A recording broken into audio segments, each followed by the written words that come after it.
ஆண்டவராகிய இயேசு கிறிஸ்துவின் இனிதான நாமத்தினாலே கிராம மிஷனரி இயக்கத்தின் சார்பாக அன்பின் வாழ்த்துதலை ஒவ்வொருவருக்கும் தெரிவித்துக் கொள்கிறேன். இந்த நாளிலும் ஆண்டவருடைய வார்த்தையை இந்த உபவாச ஜெபத்தில் கொடுக்கும்படி தேவன் எனக்கு கொடுத்த பெரிய ஸ்லாக்கியத்தை எண்ணி நான் அவரை நன்றியோடு ஸ்தோத்தரிக்கிறேன். எங்களை அன்போடு அழைத்த ஏலி மகிமையான எழுப்புதல் தேவாலயத்தின் தலைமை போதகர் பாஸ்டர் ஆஸ்பான் சாம் ஜெபத்துரை அவர்களுக்கும், இன்னும் அசிஸ்டன்ட் பாஸ்டர்ஸ் ஒவ்வொருவருக்கும், சபையின் விசுவாசிகள் எல்டர்ஸ் ஒவ்வொருவருக்கும் எங்களுடைய அன்பின் வாழ்த்துதலையும் நன்றியை நான் தெரிவித்துக் கொள்கிறேன். ஹல்லேலூயா. ஆண்டவர் நம் மத்தியில் இருக்கிறார். எங்கெல்லாம் தேவ ஜனங்கள் தங்களை தாழ்த்தி, ஆண்டவரே இன்னும் நான் மாற விரும்புகிறேன், இன்னும் உம்முடைய சாயலுக்கு ஒப்பாய் நான் மாற விரும்புகிறேன் அப்படின்னு சொல்லி தங்களுடைய பாவங்களை அறிக்கையிட்டு உபவாச நாளை நியமித்து அவருடைய சமூகத்துக்கு வருகிறோமோ அங்கெல்லாம் தேவனுடைய பிரசன்னம் நம்மை அலையலையாய் மூடும் என்பதில் சந்தேகம் இல்லவே இல்லை. ஹல்லேலூயா.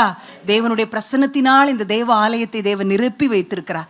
அவருடைய மகிமையினால் நிரம்பி இருக்கிறது. அவருடைய கடைசி கால எழுப்புதலுக்கு இங்கு இருக்கிற ஒவ்வொருவரையும் தேவன் பயன்படுத்தும்படி கூர்மையுள்ள ஆயுதங்களாய் ஒவ்வொருவரையும் உருவாக்கி கொண்டிருக்கிறார். விசுவாசிக்கிறவங்க ஹல்லேலூயா சொல்லலாமா? ஹல்லேலூயா. இப்பொழுதும் ஆண்டவருடைய வார்த்தையை பகிர்ந்து கொள்வதற்கு முன்பதாக நான் வருகிற எங்களுடைய ஊழியத்தை குறித்த சில காரியங்களை நீங்கள் ஜெபிக்கும்படி உங்களோடு நான் பகிர்ந்து கொள்ள ஆசைப்படுகிறேன். கடந்த 30 வருடங்களுக்கு முன்பதாக விருதுநகருக்கு அருகிலுள்ள ஒரு சின்ன கிராமத்தில் பிறந்த கணேசன் என்ற அண்ணனை ஆண்டவர் தொட்டு சுகப்படுத்தி அழுகிறவராக அவர்களுக்கு ஆண்டவர் தம்முடைய தரிசனத்தை கொடுத்து அவரை ஆண்டவர் தம்முடைய முழுநேர ஊழியத்திற்கென்று அவர்களை பிரித்தெடுத்தாங்க. இயேசு கிறிஸ்துவின் கண்ணீரை துடைக்கும்படி ஆரம்பிக்கப்பட்டதுதான் இந்த கிராம மிஷனரி இயக்கம் என்ற ஊழியம். இன்றைக்கு தமிழ்நாடு மாத்திரல்ல, இந்தியாவில் 8 மாநிலங்களில் ஆண்டவருடைய ஊழியத்தை கிராமங்களில் உள்ள சிறுவர்கள் மற்றும் வாலிபர்கள் மத்தியில் செய்யும்படி ஆண்டவர் உதவி செஞ்சிருக்கிறாங்க.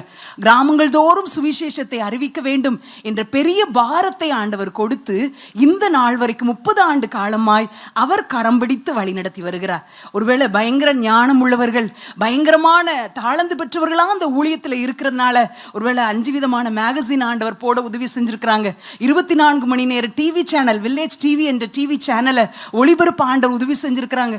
இதெல்லாம் எப்படி ஆகும் அப்படின்னு சொல்லி நாங்க பின்னாடி திரும்பி பார்த்தோம்னா எல்லாம் ஒருவேளை 1 கொரிந்தியர் 1ஆம் அதிகாரத்தில் சொல்லப்பட்டது போல ஞானமுள்ளவர்களை வெட்கப்படுத்தும்படி தேவன் உலகத்தில் பைத்தியமானவைகளை தெரிந்து கொண்டார்.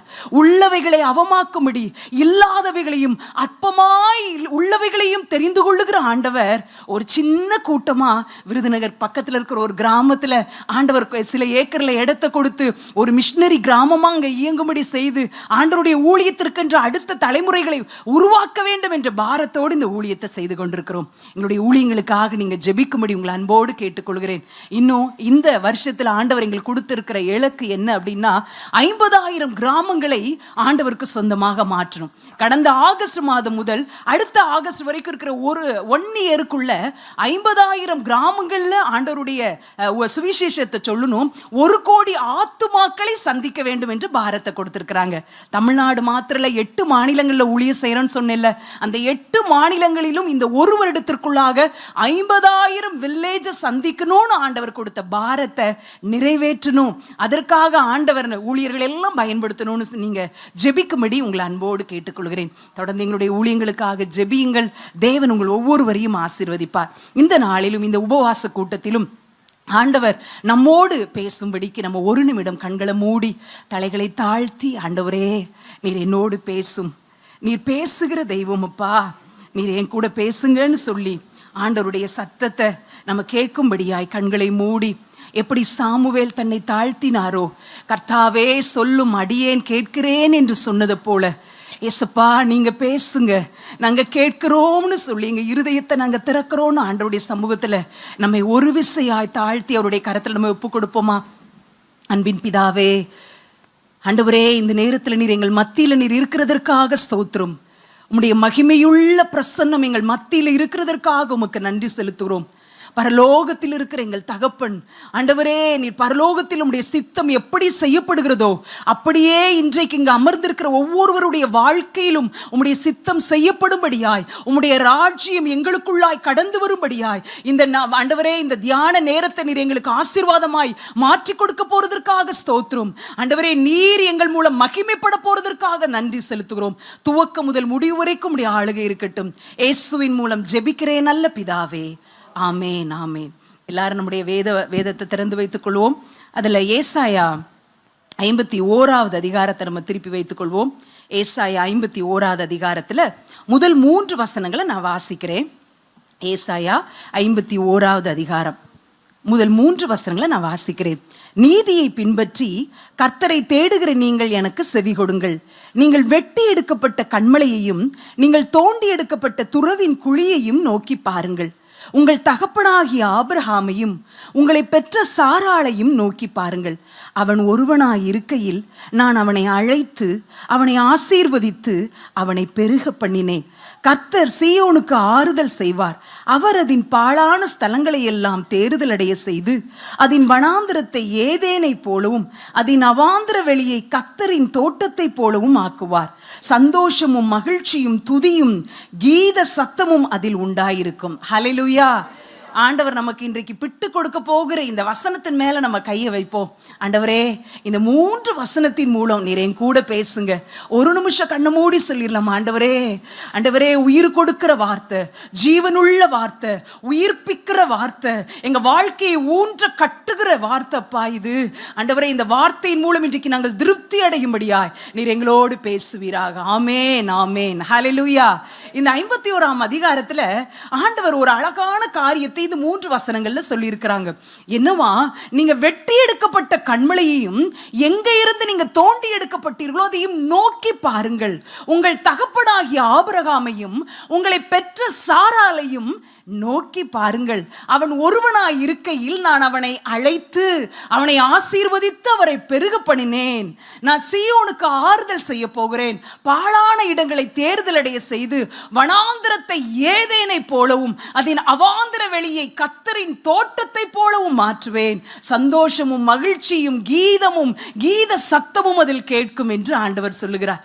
இந்த வார்த்தையிலிருந்து இன்றைக்கு சபையாராய் கூடி வந்திருக்கிற நம்மோடு ஆண்டவர் சொல்லுகிற காரியம் என்ன அப்படின்னு சொல்லி பார்த்தோம்னா, இன்னைக்கு ஆண்டவர் நம்முடைய தகப்பனாகிய நம்ம அப்பாவாகிய ஆபிரகாமையும் நம்மை பெற்ற அம்மாவாகிய சாராளையும் நோக்கி பார்க்கும்படி ஆண்டவர் அழைக்கிறார். நோக்கி பார்க்கும்போது என்ன ஆசீர்வாதங்கள்லாம் இருக்குது அப்படின்னு சொல்லி 3வது வசனம் சொல்லப்பட்டிருக்குது. நான் அவங்கள நோக்கி பார்க்கும்போது உங்க வாழ்க்கையில் ஆறுதல் செய்வேன் என்று சொல்லுகிறார். ஹல்லேலூயா. இன்றைக்கு யாரெல்லாம் இருதயத்துல துக்கத்தோட கவலையோட ஆறுதல் அற்று உங்க இருதயத்துல வந்திருக்கிறீங்களோ, ஏசப்பா முதலாவது எனக்கு சொல்லணும் அப்படின்னு சொல்லி இருதயத்துல உணர்த்தின காரியம், ஆறுதல் அற்று இருக்கிற உங்களுக்கு கர்த்தர் ஆறுதல் செய்கிறவராயிருக்கிறார். ஹல்லேலூயா. ஆறுதல் அற்று வந்திருக்கிறீங்களா? அழுது புலம்புகிற இருதயத்தோடு வந்திருக்கிறீங்களா? நம்ம செய்ய வேண்டியதெல்லாம் நம்ம தகப்பனாகிய ஆபிரகாமையும் நம்ம தாயாகிய சாராளை நோக்கி பார்க்க போகிறோம். இந்த செய்தியின் முடிவில் தேவனுடைய மகிமையின் ஆவியானவர் நம்முடைய இருதயத்தை ஆறுதல் படுத்தி விடுவார். ஹல்லேலூயா. எந்தெந்த காரியத்துல பாழா போய் கிடக்குது, என் குடும்பத்துல இந்த சூழ்நிலை பாழா இருக்கிறது, இந்த நபருடைய வாழ்க்கை பாழா இருக்குது, கட்டப்படவே முடியாது, எதை பாழடைஞ்சு கிடக்குதுன்னு சொல்லுவோம். ஏற்கனவே அது கட்டப்பட்டு இருக்கும், ஆனா அது இடிக்கப்பட்டு இன்றைக்கு மனுஷர் வாசம் பண்ண முடியாதபடிக்கு எல்லா இருளும் எல்லாமே ஒரு மோசமான இடமா இருக்கிறதா நம்ம என்ன சொல்லுவோம்? பாழான இடம்னு சொல்லுவோம். அப்படி நல்லா இருந்த எங்களுடைய குடும்பத்தின் வாழ்க்கை இன்றைக்கு இடிக்கப்பட்டு போய்விட்டது. நல்லா இருந்த எங்களுடைய தொழில் இடிக்கப்பட்டு உடைக்கப்பட்டு போயிடுச்சு, பாழாய் கிடக்குதே, அதை நினைக்கும் போதே இருதயம் வேதனை அடைகிறதே அப்படின்னு சொல்லி வந்திருக்கிறீங்களா? இன்னைக்கு நம்ம செய்ய போறோம், ஆபிரகாமையும் சாராளை நோக்கி பார்த்து பாழாய் கிடக்கிற நம்முடைய ஸ்தலத்தை தேவன் தேறுதலடைய செய்கிறவர் என்பதை இன்றைக்கு நம்பி விசுவாசித்து நாம் செல்ல போகிறோம். ஹல்லேலூயா. காடா இருக்குதுப்பா, வனாந்திரமா இருக்கு. வனாந்திரத்துல என்னங்க இருக்கும்? எங்க பார்த்தாலும் ஒண்ணு போல மணல் தான் இருக்கும், தண்ணி இருக்காது, அங்க ஒரு புல் பூண்டுகள் கூட முளைச்சு இருக்கிறது. அப்படி வனாந்திரத்தை போல என்னுடைய வாழ்க்கை இருக்குதே, எப்படி அது மாறும்? வனாந்திரத்துல வழியை கூட கண்டுபிடிக்க முடியாதபடிக்கு எப்படி என் வாழ்க்கை இப்படி வனாந்திரம் போல இருக்குதே அப்படின்னு சொல்லி ஒரு சிலருடைய இருதயத்துல ஏக்கங்கள் இருக்கிறது. ஆண்டவர் சொல்லுகிறார், வனாந்திரமான உங்களுடைய வாழ்க்கையை நான் ஏதேனை போல மாற்றுவேன். ஹல்லேலூயா. ஏதேனை உருவாக்குவதற்கு ஆதாம் ஏவாள் பிரயாசப்படல, மனுஷன் பிரயாசப்படலங்க, அதை தேவனே ஏதேனை அதை உருவாக்கினது போல இன்றைக்கும் உங்களுடைய வாழ்க்கையில, தனிப்பட்ட வாழ்க்கையில, குடும்ப வாழ்க்கையில இருக்கிற வனாந்தரங்களை உங்களுடைய முயற்சி இல்லாமலே தேவனே ஏதேனை போல மாற்றுவார். உங்களுக்கு ஆசை இருக்கணும், அதற்கான ஜெபம் இருக்கணும். ஆனா நான் பிரயாசப்பட்டு தான் என் குடும்பத்தை ஏதேனை போல மாற்ற முடியுமா அப்படின்னா ஃபெயிலியர் தான் ஆகுங்க. ஆனா தேவன் நம்முடைய வாழ்க்கையில தலையிடும் போது அது எப்பேற்பட்ட வனாந்தரமா இருந்தாலும் அதை ஏதேனாய் மாற்றுவார். அவாந்திர வெளியில என்ன இருக்கும்? கோட்டான், ரொம்ப பாம்பு, விஷ பாம்புகள் தான் அவாந்திர வெளியில இருக்குமா. அதையும் யாருடைய தோட்டமாய் அவர் மாற்றுவாரா? கர்த்தரின் தோட்டமாய் மாற்றுவார். அதுவும் கர்த்தரால் உண்டாக்கப்பட்ட தோட்டம். ஹல்லேலூயா, ஹல்லேலூயா. நீங்களும் நானும் ஆராதிக்கிற தேவனை குறித்த ஒரு பெரிய தெளிவு நம்முடைய உள்ளத்தில் இருக்க வேண்டும். கிறிஸ்தவ வாழ்க்கை என்பது 100% மூச்சை பிடிச்சி நான் ஓடி முடிக்கிற வாழ்க்கை இல்லையா. நான் பலவீனம் உள்ளவள் தான், நான் குறை உள்ளவள் தான், நான் குறைவுள்ள ஒரு சுபாவம் உள்ளவள் தான். ஆனா என்னை பலப்படுத்துகிற கிறிஸ்துவினாலே எல்லாவற்றையும் செய்ய எனக்கு பலன் உண்டு. ஹல்லேலூயா. என் வனாந்திரம் மாறுயா, என் அவாந்திர வெளி மாறும், என்னுடைய பாழாய் கிடக்கிற ஸ்தலங்கள் எல்லாம் தேறுதல் அடைய செய்யும். இந்த ஒரு வெளிப்பாடு தேவனால் என் வாழ்க்கையை மாற்ற முடியும். தேவனால் நம்பிக்கையற்று இருக்கிற என் பிள்ளையினுடைய வாழ்க்கை, என் குடும்பத்தினுடைய சூழ்நிலை, என் கணவனுடைய சுபாவம் நம்பிக்கையே இல்லை. ஆனா எப்படி ஆபிரகாம் சாராள் நம்பிக்கை இல்லாத சூழ்நிலையில இருந்தாங்களோ அவங்களை கொண்டு தேவன் ஜாதிகள், திரளான ஜாதிகளுக்கு தாயாய் தகப்பனாய் மாற்றினதை போல நம்பிக்கை இல்லாத சூழ்நிலையில் இருக்கிற என்னுடைய வாழ்க்கையை தேவன் மாற்றுவார் என்பதுதான் இந்த நாள்ல தேவன் உங்களுக்கும் எனக்கும் கொடுக்கிற செய்தி. ஆபிரகாமையும் சாராளையும் நோக்கி பார்க்க சொல்லுகிறார். ஹல்லேலூயா, ஹல்லேலூயா. நம்பிக்கை இல்லாம இருக்கிறீங்களா? உண்மையா சொல்றீங்க, நம்ம ஆண்டவரை போல ஒரு ஆண்டவர் நம்ம நேசிக்க யாருமே இல்லையா. அவ்வளோ நேசிக்கிற தேவன்.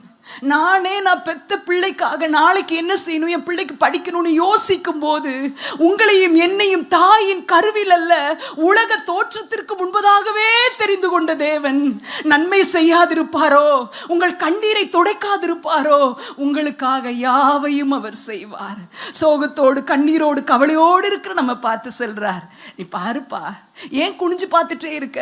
ஏன் சுத்தி இருக்கிற மனுஷரை பார்த்து கொண்டு இன்னும் சோர்வடைகிறார்? சுற்றி இருக்கிற மனிதர்களுடைய வார்த்தையை கேட்டு கேட்டு இதெல்லாம் நடக்காது, இது நடக்க வாய்ப்பே இல்லைன்னு ஏன் சோர்ந்து போயிருக்கிறா?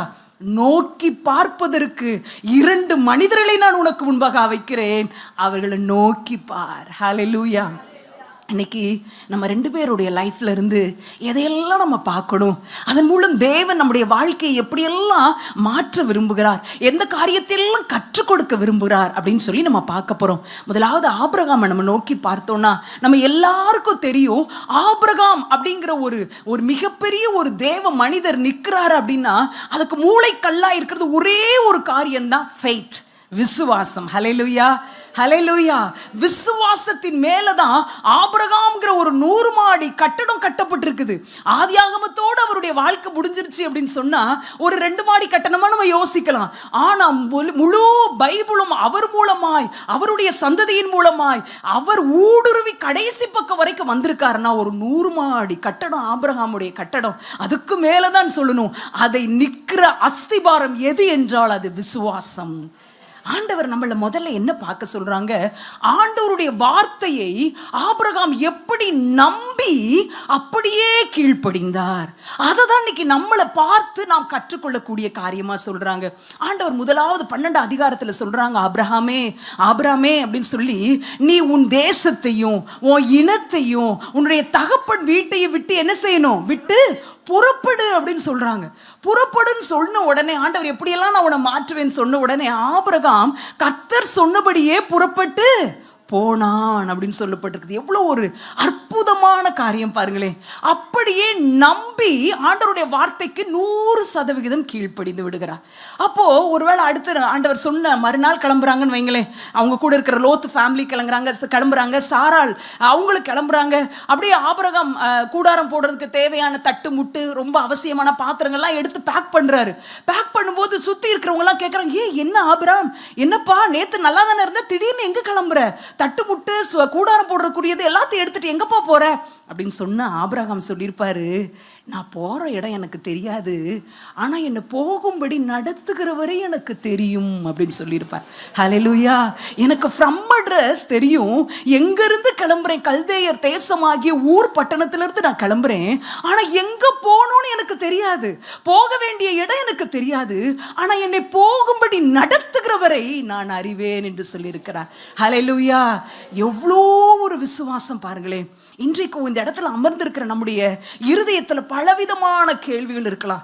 இன்னும் நான் எதை நோக்கி நான் பயணிக்கிறேன், நான் எதை நோக்கி நான் சென்று கொண்டிருக்கிறேன், என் வாழ்க்கைக்கான ஒரு கோலே எனக்கு தெரியல, என்னை சுற்றி இருளா இருக்கிறத போல ஒரு சூழ்நிலை இருக்குதே அப்படின்னு சொல்லி நீங்க யோசித்து கொண்டிருந்தீங்கன்னா ஆண்டவர் இன்னைக்கு சொல்றாரு, எப்பா உன்னை நடத்துறது நான் தான், உன்னை நடத்துகிற பாதையில நடத்தி செல்கிறது நான் தான், நான் உன் கூட தான் இருக்கிறேன். நிறைய நேரத்தில் நான் இல்லையோன்னு யோசிக்கிறியே, நான் இருளான பாதையில் இருக்கிறேனோன்னு யோசிக்கிறியே, உன்னை வழி நடத்துகிற தேவன் அவன் கூட தான் இருக்கிறேன் என்று ஆண்டவர் சொல்லுகிறார். ஹல்லேலூயா. ஆபிரகாம் ஆண்டவருடைய வார்த்தைக்கு 100% கீழ்ப்படுகிறதற்கு சாராளுடைய ஒத்துழைப்பு மிக மிக அவசியமா இருந்துச்சு. சாராள் ஏதாவது சொல்லியிருக்கலாமா? ஒரு ஜென்ஸ் வந்து கடகடன்னு ஒரு ஊருக்கு கிளம்பணும் அப்படின்னு சொன்னா ஒரு சூட்கேஸ்ல எல்லாத்தையும் எடுத்து வச்சுட்டு கிளம்பிடலாம். ஆனால் ஒரு லேடி ரொம்ப கஷ்டம். நாளைக்கு முடிச்சா இப்படி ஒரு டீ போடணுமே, இதுக்கு ஒரு கப்பு வேணுமே, இதுக்கு ஒரு கொதிக்க வைக்கிறதுக்கு ஒரு பாத்திரம் வேணுமே, அது இதுன்னு பல காரியம் யோசிக்கணும். ஆனால் சாராளும் அப்படியே கோஆப்ரேட் பண்ணி என்ன செய்கிறாங்க, அவர் ஆபிரகாம் கூட செல்லுறாங்க. ஆபிரகாம் ஆண்டவருடைய வார்த்தைக்கு கீழ்ப்படிந்தால் கணவனுடைய வார்த்தைக்கு சாராள் பூரணமாய் கீழ்ப்படிந்தாங்க. 2 பேரும் ஒன்னஸா இருந்தாங்க, ஒரு மனதோட கீழ்ப்படுகிற சுபாவம். எந்த மனைவியால கணவனுடைய காரியத்துக்கு கீழ்ப்படிய முடியும் அப்படின்னு சொன்னா, எந்த மனைவியெல்லாம் ஆண்டவருக்கு கீழ்ப்படுகிறாங்களோ, ஆண்டவருக்கு முதலிடம் கொடுக்குறாங்களோ, அவங்களால கணவருக்கும் கீழ்ப்பட முடியும். லூக்காவுல வாசிக்கிறோம். ஐயோ, நீ ஆண்டவர் சொல்லுகிறார் மரியாளை பார்த்து, இப்படிப்பட்ட பெரிய பெரிய காரியங்களை சொல்லும்போது இது எப்படி ஆகும் அப்படின்னு ஆண்டவர் சொன்ன உடனே, இதோ நான் ஆண்டவருக்கு அடிமை, உம்முடைய வார்த்தையின்படியே எனக்கு ஆக கடவுதுன்னு ஆண்டவருக்கு முதலாவதாக கீழ்ப்படிய கற்றுக்கொண்ட மரியாளினால் யோசேப்பு சொல்லுகிற எல்லா காரியத்திற்கும் அவரோடு ஒத்துழைத்து சென்று கீழ்ப்படிய முடிஞ்சது. ஹல்லேலூயா. இன்னைக்கும் மனைவி கணவனா நம்ம இருக்கிற எல்லாரும் நிறைய குடும்பங்களா இருக்கிறோம். எப்பொழுதுமே ஒரு சபையில எப்போ எழுப்புதல் உண்டாகும்னா, சபையின் எழுப்புதலே தேசத்தின் எழுப்புதல் என்றால் லியோனார்ட் ரேவன்ஹில் என்ற தேவ மனிதர். ஒரு சபை எப்பொழுது எழுப்புதல் அடைய முடியும், ஒரு சபை எப்பொழுது பிரகாசிக்கிறதாய் மாற முடியும், எப்பொழுது சுற்றி இருக்கிற ஜனங்களுக்கு அது ஒரு கலங்கரை தீபமாய் மாற முடியும்னா, சபையில் உள்ள குடும்பங்கள் தேவபக்தி உள்ள குடும்பங்களாய், சபையில் உள்ள குடும்பங்கள் தேவனை பிரதிபலிக்கிறவர்களாய், தேவனுடைய சித்தத்தை நிறைவேற்றுகிறவர்களாய் மாறும்போது, அப்படிப்பட்ட குடும்பங்களால் நிறைய நிறைய நிறைய பெரிய எழுப்புதலை நாம் காண முடியும். ஹல்லேலூயா. அந்த ஒன்னஸ் ஹார்ட் சாராளுக்குள்ள இருந்தது. அப்படியே கீழ்ப்படிஞ்சு அவங்களோட போக முடியுது. ஒரு ஆலய ஆராதனை ஞாயிற்றுக்கிழமை நடந்து கொண்டிருந்துச்சான். அப்போ அந்த சபையின் போதகர் அதில் அமர்ந்திருக்கிறார். அங்க பாடல் குழுவினர் பாடிக்கொண்டிருக்கிறாங்க. பாடும்போது நிறைய மியூசிக்கல் இன்ஸ்ட்ருமெண்ட்ஸ் வாசிக்கிறாங்க, பாடல் குழுவினர் பாடுறாங்க. அவருக்கு தெரியுது ஏதோ ஒரு இன்ஸ்ட்ருமெண்ட் வந்து டியூன் தப்பி அது போடுறாங்க. அதை அவருடைய உள்ளத்துல டிஸ்டர்பா இருந்துகிட்டே இருக்குதான். டிஸ்டர்பா இருக்கு, என்னடா டியூன் சரியா இல்லையே அப்படின்னு சொல்லி அவர் டிஸ்டர்ப் பண்ணிக்கிட்டே இருக்குது. அப்போ ஆண்டவர் அந்த போதகருடைய உள்ளத்துல பேசினாங்களாம், நீ வந்து இங்க போடுற மியூசிக் டியூன் சரியில்லைன்னு சொல்லி நீ சலனம் அடைகிற, ஆனா நான் இதுக்கு சலனம் அடையல. இந்த ஆலயத்திற்குள்ள உட்கார்ந்துருக்கிற ஒரு கணவன் மனைவி ஒரு மனம் இல்லாமல் என்னுடைய சித்தத்தை செய்யணும், நம்மளை தேவன் குடும்பமா எதுக்கு இணைத்திருக்கிறார் என்ற நோக்கமே இல்லாமல் ஒரு மனம் இல்லாமல் இருக்கிற அந்த கணவன் மனைவினால நான் சலனம் அடைகிறேன் என்று ஆண்டவர் சொன்னாராம். உடனே அந்த பாஸ்டர் உடனே கண்களை மூடி ஆண்டவர்கிட்ட சொன்னார், ஆண்டவரே, என் சர்ச்சில் மியூசிக் சரியில்லை, டியூன் சரியில்லைன்னு நான் டிஸ்டர்ப் ஆக மாட்டேன், பாட்டு சரியில்லைன்னு சொல்லி நான் டிஸ்டர்ப் ஆக மாட்டேன், அது சரியா போடல இது சரியா போடலன்னு நான் டிஸ்டர்ப் ஆக மாட்டேன்ப்பா. உங்களுடைய இருதயத்தை எது சலனப்படுத்துகிறதோ அது என்னுடைய இருதயத்தையும் சலனப்படுத்தட்டும். உங்க இருதயத்தை டிஸ்டர்ப் பண்ற காரியமே என் சபையில என்ன டிஸ்டர்ப் பண்ணட்டும் ஆண்டவரேன்னு சொல்லி தன்னை அன்றைக்கு அர்ப்பணித்ததாக கூறினார். இன்றைக்கும் நம்ம சபை அப்படின்னு வரும்போது மாத்திரம் நம்முடைய குடும்பத்துக்குள்ளாக ஒரு மனம் இல்லாம தேவனுடைய சித்தத்தை செய்வது, தேவனுடைய சத்தத்தை கேட்டு கீழ்ப்படிவது மிக மிக கடினமான ஒரு காரியமா மாறிவிடும். இன்னைக்கு ஆண்டவர் உங்களிடத்துல சொல்லுகிறார், கணவன் மனைவியா அமர்ந்திருக்கிறீங்களா, குடும்பமா அமர்ந்திருக்கிறீங்களா, அந்த ஒரு மனம்.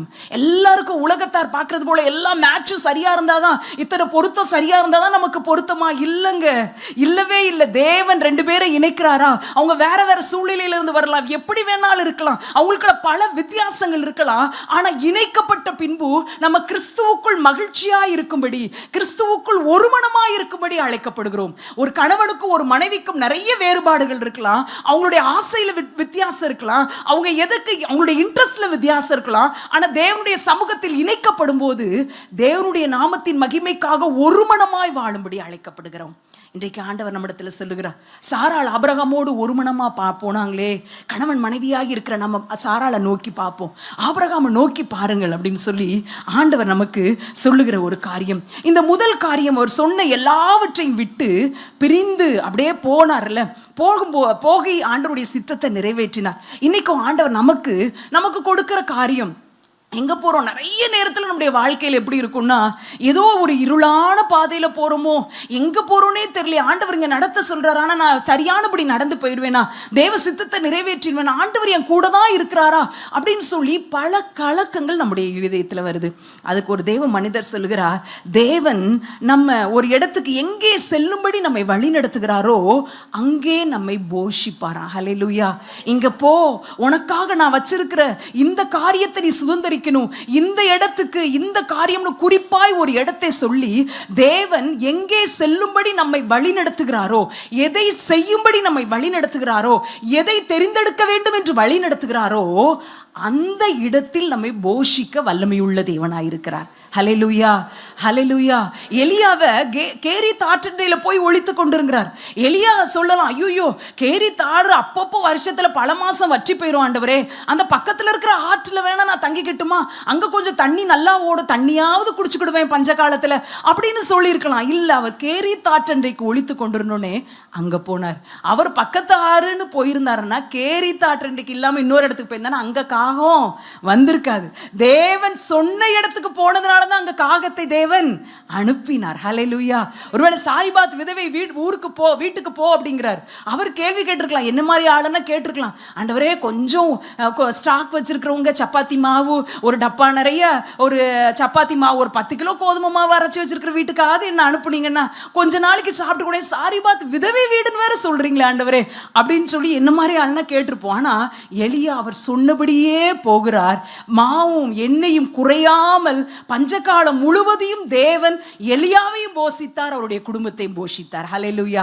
இன்றைக்கு முதல் காரியம், அவர் வார்த்தைக்கு கீழ்ப்படிந்து செல்லுகிற போது அவர் செய்கிற காரியம், நம்முடைய பாதை கடினமாய் இருந்தாலும் அவர் உங்களை போ அப்படின்னு சொல்லி உங்களை அனுப்புவார் என்றால் அந்த பாதையும் உங்களுடைய வாழ்க்கையில் ஆசீர்வாதமாய் இருக்கும்.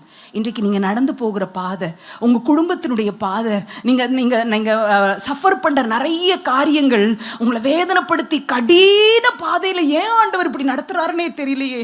தொழில்ல எவ்வளோ காரியத்தை நாங்க முயற்சி செஞ்சு பார்க்கிறோம், ஆனா எப்பயுமே நெருக்கத்தின் பாதையா இருக்குதே, ஒண்ணுமே செய்ய முடியலையே, வாழ்க்கை முழுவதும் கடின பாதைக்குள்ள போகிறது போலவே இருக்குதுன்னா ஆண்டவர் தான் இந்த தொழிலை கொடுத்து இந்த காரியத்தை கொடுத்து இதுல நீ போன்னு சொல்லியிருப்பாருன்னா கட்டாயம் சொல்கிறேன், அங்கு ஒரு ஆசீர்வாதத்தை நீங்க காண முடியும்.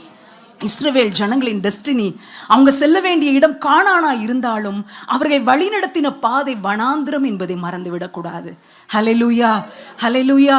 நிறைய நேரத்தில் யோசிக்கிறோம், நான் போகிற வழி, போகிற பாதை, இருக்கிற சூழ்நிலை ஒரே ரொம்ப இருளா இருக்குது அப்படின்னு சொல்றவங்களுக்கு ஒரு அழகான வசனத்தை ஆண்டவர் எழுதி வைத்திருக்கிறார்.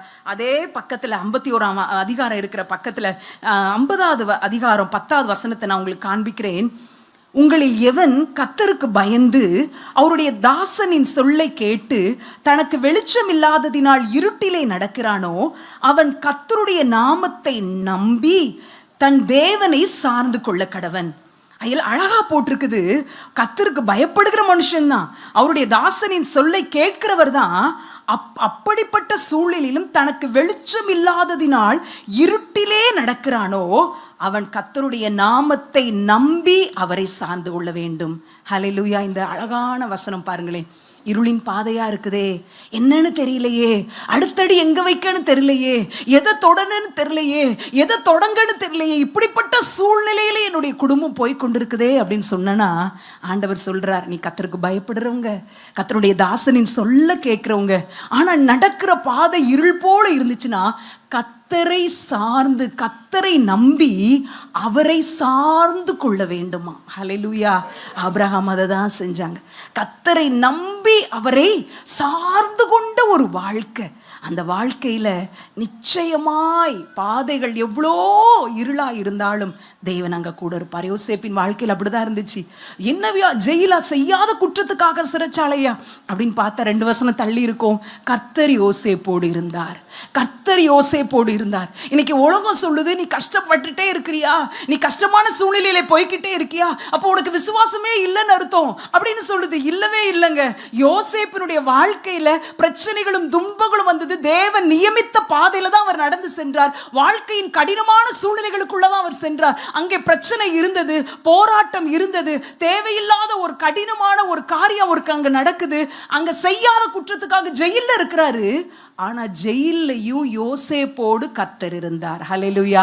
இன்றைக்கு முதல்ல ஆண்டவர் சொல்லுகிற காரியம், நான் ஐயா ஆபிரகாம் எங்கேயா போறீங்க, நான் போற இடம் எனக்கு தெரியாது சிஸ்டர், ஆனா என்ன போக முடியும் ஒருத்தர் நடத்துறாருல, அவரை எனக்கு நல்லா தெரியும். ஹல்லேலூயா.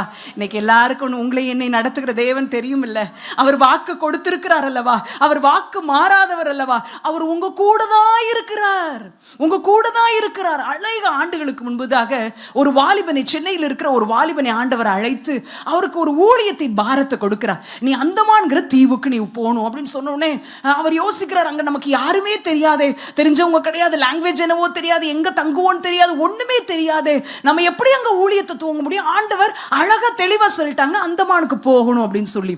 அவர் அப்போ ஃப்ளைட் எல்லாம் இல்ல, கப்பல்ல ஏறி அவர் அமர்ந்திருந்து அவருடைய கண்கள்ல இருந்து கண்ணீரா, அவருடைய பெயர் பாஸ்டர் ஜோசப், கண்கள்ல இருந்து கண்ணீர் வருதான். ஐயோ, தெரியாத ஒரு இடத்துக்கு போறோம், நம்ம எப்படி போறோம்னு தெரியல, நம்மளை அங்க யாரு ஏற்றுக்கொள்வாங்க, அடுத்த வேளை சாப்பாடுக்கு நம்ம என்ன செய்ய, பல கேள்விகளோடு அங்க இருக்கிறாராம். ஆண்டவர் அந்த கப்பல்ல அமர்ந்து இருக்கிறாரா, இருக்கையில ஆண்டவருடைய உள்ளத்துல ஒரு காரியத்தை மெல்லிசா சொல்றாங்களாம், ஜோசப் நீ புறப்படுறப்போ நானும் உன் கூட புறப்பட்டு விட்டேன் என்று சொன்னாராம். ஹல்லேலூயா. அப்படி சொல்லி உற்சாகப்படுத்தி பல ஆண்டுகள் அந்த அந்தமான் தீவில் ஊழியம் செய்து அடுத்து சென்னையில் வந்து அவருக்கு மேரேஜ் ஆகுது, 2 குட்டி பிள்ளைங்க பிறக்கிறாங்க.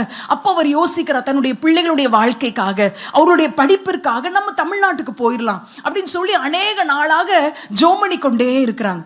ஜோமணிக்கிட்டே இருக்கும்போது ஆண்டவர் ஒரு நாள் காலையில சொல்லிட்டாங்க, இல்ல ஜோசப், நீ உன் குடும்பத்தோட இந்த அந்தமான் தீவில் இருந்து தான் நீ ஊழியம் செய்யணும் அப்படின்னு ஆணித்தனமாய் தெளிவாய் ஆண்டவர் சொல்லிட்டார். சொன்ன உடனே அவருக்கு ஒரு அடுத்த கணம் வந்த பயம் என்னன்னா, எப்படி இதை நான் ஒய்ஃப்கிட்ட சொல்லுவேன், அவ ஏத்துப்பாளா, அவ என் கூட, நம்ம சென்னையில நிறைய பிளான் பிள்ளைங்களுக்காக வச்சிருக்கிறோம், ஆனா ஆண்டவர் சொல்ற காரியத்தை நான் எப்படி சொல்லுவேன் திகச்சு தயங்கி தயங்கி மனைவி கிட்ட சொன்னாராம். சொன்ன உடனே மனைவி சொன்னாங்களா, எங்க இருந்தாலும் மரணம் வரதான் போகுது, அது கர்த்தர் சொன்ன இடத்துல இருந்து மரிச்சா அது மகிமையா இருக்குங்க அப்படின்னு சொல்லிட்டு அடுத்த வேலைக்கு செய்ய போயிட்டாங்களா. ஹல்லேலூயா. ஆமாங்க, ஆண்டவருடைய சித்தம் இருக்கிற இடத்துல, ஆண்டவர் நம்மை வழிநடத்தி வருகிற பாதையில பிள்ளைகளுடைய வாழ்க்கையில குறைவு வரலாம், நம்முடைய பொருளாதாரத்துல குறைவு வரலாம், நம்ம செல்கிற ஒரு சொபிஸ்டிகேட்டட் லைஃப் இல்லாம இருக்கலாம், ஆனா ஆண்டவர் வைத்த இடத்தில் இருந்து என்ன நடந்தாலும் அது மகிமையா இருக்கும். ஆண்டவர் வைத்த இடத்தில் நம்முடைய பிள்ளைகளை வளர்க்கும் போது தேவ சித்தத்தின்படி அவருடைய சத்தத்தை கேட்டு அவருடைய வார்த்தைக்கு கீழ்ப்படிந்து நம்முடைய வாழ்க்கை மூவாய்க்கிட்டே இருக்கும்போது அது ஆசீர்வாதத்திற்கு நேராய் நம்மை வழிநடத்தும் என்பதில் சந்தேகம் இல்லை. ஹல்லேலூயா. முதல் காரியம் பார்த்தோம், அவருடைய கீழ்ப்படிதல், விசுவாசத்தோடு நம்பி கீழ்ப்படிந்த ஒரு பகுதியை பார்த்தோம். அடுத்த பகுதியில் எது அவர் நம்பி அவருடைய வார்த்தைக்கு கீழ்ப்படுகிறாருன்னா, குழந்தை இல்லை, 75 வயசுல அந்த கல்தையர் பட்டணத்திலிருந்து அழைக்கிறார், உன குழந்தையை தருவேன், உன் சந்ததியை பூமியின் தூளை போல பெருக பண்ணுவேன், வாக்கு கொடுத்து கொண்டு வரார். வயசு 100 ஆக போகுது, இன்னும் குழந்தை இல்லை. ஆண்டவர் வருகிறார். வந்து அந்த 2 தூதர்களோட வரும்போது 3 பேர் வர்றாங்க அவருடைய வீட்டுக்கு. வந்து உனக்கு ஒரு குழந்தை பிறக்கணும்னே அது அவங்களுடைய காரியத்துக்கு நகைப்பாதான் இருந்துச்சு. அப்போதும் புதிய ஏற்பாட்டின் வசனங்கள்ல போடப்பட்டிருக்குது ரோமர்ல, சாராளின் கர்ப்பம் செத்து போயிட்டு, ஆபிரகாமின் சரீரமும் செத்து போயிட்டு, ஸ்திரீகளுக்குள்ள வழிபாடு சாராளுக்கு நின்று போயிட்டு, அப்படி செத்து போன சரீரத்திலும் தேவன் ஒரு பிள்ளையை கொடுக்கத்தகும் என்று ஆபிரகாம் என்ன செஞ்சாராம்? விசுவாசித்தாராம். அப்படியே விசுவாசம், அப்படியே ஒண்ணுமே இல்லைங்க, சூழ்நிலை சாதகமாவே இல்லை. சுயம் தன்னுடைய உடலை பார்த்தா அது சாதகம் 0%, அது மைனஸ்ல போய்கிட்டு இருக்குது. 4 வருஷம் கூட கூட அது 0வை தாண்டி மைனஸ்ல போய்கிட்டு இருக்குது.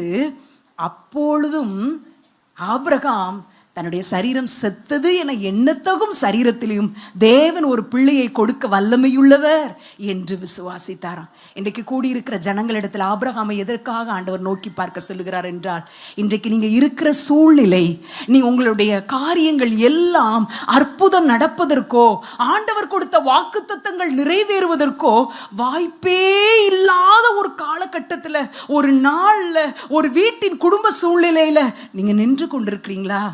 ஆண்டவர் சொல்றார், அன்பா உங்ககிட்ட வந்து தட்டி கொடுத்து சொல்றார், சாராளை நோக்கி பாரு, ஆபிரகாம பாரு. மைனஸ்ல போய்கிட்டு இருக்க உன்னுடைய காரியம், ஆனா 100 வயசு சாராளுக்கு 90 வயதாகிறது. அப்பொழுதும் ஆண்டவர் குழந்தையை கொடுப்பார்னு விசுவாசிச்ச ஆபிரகாமுடைய பிள்ளை நீனு. அவரை தான் உனக்கு தகப்பனா வச்சிருக்கிறேன், சாராளை தான் உனக்கு தாயா வச்சிருக்கிறேன். அந்த வெட்டி எடுக்கப்பட்ட கண்மலை, அது எங்கே இருந்து வெட்டி எடுக்கப்பட்டது? ஆபிரகாம் என்கிற கண்மலையிலிருந்து வெட்டி எடுக்கப்பட்டவர்கள் தான் நீங்களும் நானும். நம்ம வெட்டி எடுக்கப்பட்ட கண்மலையை நோக்கி பார்க்க வேண்டும். தோண்டி எடுக்கப்பட்ட துறவு என்னது? எங்கே இருந்து வந்தோம்? ஆபிரகாமினால் விசுவாச சந்ததியாராக தேவன் உங்களையும் என்னை வைத்திருக்கிறார். அதை நோக்கி பார்க்கணும். அந்த வெட்டி எடுக்கப்பட்ட கண்மலை, தோண்டி எடுக்கப்பட்ட துறவை பார்த்தோம்னா அவங்க சொல்லுவாங்க, எங்களுக்கு சூழ்நிலை எல்லாம் சாதகமே இல்லை, எங்க சுயம் அதுவும் 0 தான். எங்க சுயத்தை நாங்க பார்த்தாலோ சூழ்நிலையை பார்த்தாலோ ஆண்டவர் இந்த வார்த்தையை நிறைவேற்றுவார் என்ற நம்பிக்கை துளியளவு கூட இருக்காது. நான் என்னுடைய சுயத்தையும் ஃபோக்கஸ் பண்ணல, என் சூழ்நிலையும் ஃபோக்கஸ் பண்ணல, ஆண்டவருடைய வார்த்தையை மாத்திரம் ஃபோக்கஸ் பண்ணினேன். தேவன் எனக்கு ஈசாக்கை கொடுத்தார். ஹல்லேலூயா. இன்னைக்கு நீங்க இருக்கிற சூழ்நிலை என்னன்னு எனக்கு தெரியாது, ஆனா ஆண்டவர் இந்த வார்த்தையை இருதயத்தில் வைத்தார். சுயத்தையும் ஃபோக்கஸ் பண்ண வேண்டாம், சூழ்நிலையும் ஃபோக்கஸ் பண்ண வேண்டாம். உங்க ஃபோக்கஸ் ஆண்டவராய் மாத்திரம் இருக்கட்டும். ஆண்டவர் கொடுத்த வாக்குத்தத்தம் நிறைவேறுவதற்கு ஐயோ சூழ்நிலை சாதகமே இல்லை, எப்படி நிறைவேறும்? காலங்கள் உருண்டோடிக்கொண்டே இருக்கிறதே, என் பிள்ளையினுடைய வயது கூடிக்கொண்டே இருக்கிறது, என் குடும்பத்தின் சூழ்நிலை இப்படி மாறிக்கொண்டே இருக்கிறது, இன்னும் மோசமா தான் போகுது, சரீரம் இருக்க இருக்க பலனிழந்து தான் போகுது, எவ்வளவு செத்த நிலைமைக்கு நேரான போய்கொண்டிருக்கிறேனே, எப்படி அவருடைய வாக்குத்தத்தம் நிறைவேறும்னு சொல்றீங்களா? சுயத்தையும் பார்க்க வேண்டாம், சூழ்நிலையும் பார்க்க வேண்டாம். ஆபிரகாமை நோக்கி பார்த்து அவர் ஃபோக்கஸ் பண்ணினது போல அவருடைய வார்த்தையை மாத்திரம் நீங்க நம்புங்க.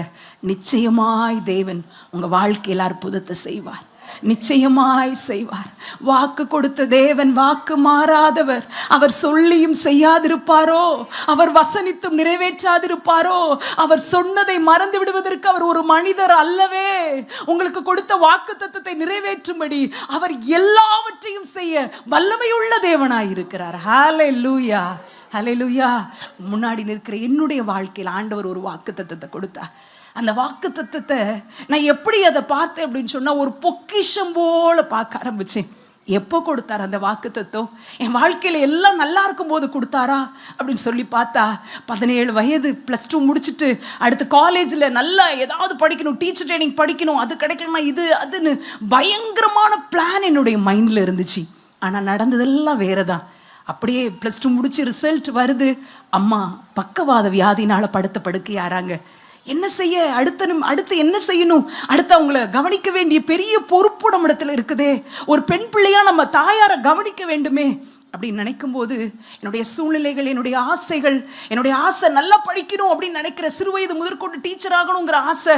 ஒருவேளை நான் 4ஆம் வகுப்பு படிக்கும் போதே மிஷினரி ஊழியத்துக்கு ஒப்பு கொடுத்துருந்தேன். அடுத்து என்னுடைய ஆசை எல்லாம் மாதிரி டீச்சர் ஆகணுங்கிறது இருந்தது. அப்படிங்கிற என்னுடைய ஆசைகள் அதெல்லாம் ஐயோ நம்ம படிக்கவே போக முடியாது, வீட்டை விட்டே வெளியே போக முடியாது, 4 சுவருக்குள்ளாக தான் நம்முடைய வாழ்க்கை அப்படின்னு அடைபட்ட ஒரு வாழ்க்கையில மாதங்கள் வருடங்கள் உருண்டோடியது. அப்போது நான் மதியான நேரத்தில் ஏதாவது படிப்போன்னு சொல்லிட்டு சும்மா ஒரு 1-1.5 கிலோமீட்டர் தூரத்தில் இருக்கிற சின்ன சின்ன இன்ஸ்டியூட்ஸ்க்கு போவேன். Typing, short and spoken English, Hindi class, Tamil literature, இதை கரஸில் படிக்க ஆண்டவர் உதவி செஞ்சார். ஒரே ஒரு லாங் சைஸ் நோட்டு வச்சுருப்பேன், அதில் இங்கே முன்னாடி ஹிந்தி எழுதியிருப்பேன், இதை தலக்கு மாற்றி இங்கே வந்து ஷார்ட் அண்ட் எழுதியிருப்பேன், நடுவில் டைப் அடித்து ஒரு 4 பேப்பரை வச்சுருப்பேன். வச்சுட்டு கையில் அந்த நோட்டை வச்சுட்டு அப்படியே குனிஞ்சிட்டே நடந்து வருவேன். ஏசப்பாட்ட சொல்வேன், ஏசப்பா நான் அதை படிக்கணும் இதை படிக்கணும்லாம் ஆசைப்பட்டேன் ஆண்டவரே. ஆனால் இன்னைக்கு மொத்த ஒரு கொயர் நோட்டுக்குள்ளே என் முழு வாழ்க்கையும் அடங்கி போயிடுச்சு. 1 மணி நேரம் டொக்குன்னு உட்காந்து டைப்ரைட்டிங் மிஷினை தட்டிட்டு வந்திருக்கிறேன் அப்படின்னு சொல்லிட்டு நான் ஒரு நாள் அப்படியே நடந்து என் உள்ளத்தில் ஆண்டவர்கிட்ட பேசிக்கொண்டே வர்றேன். அந்த வாலிப வயது, என் வாழ்க்கையின் நெருக்கங்கள் அதிகமாக இருந்த காலம், என்ன செய்யணும்னு தெரியாத காலத்தில் ஒன்னே ஒன்று எனக்கு தெரியும், ஏசப்பாட்ட பேச எனக்கு தெரியும். ஏசப்பாட்ட பேச, ஏசப்பாட்ட என் கண்ணீரை வடிக்கிறதுக்கு எனக்கு தெரியும்.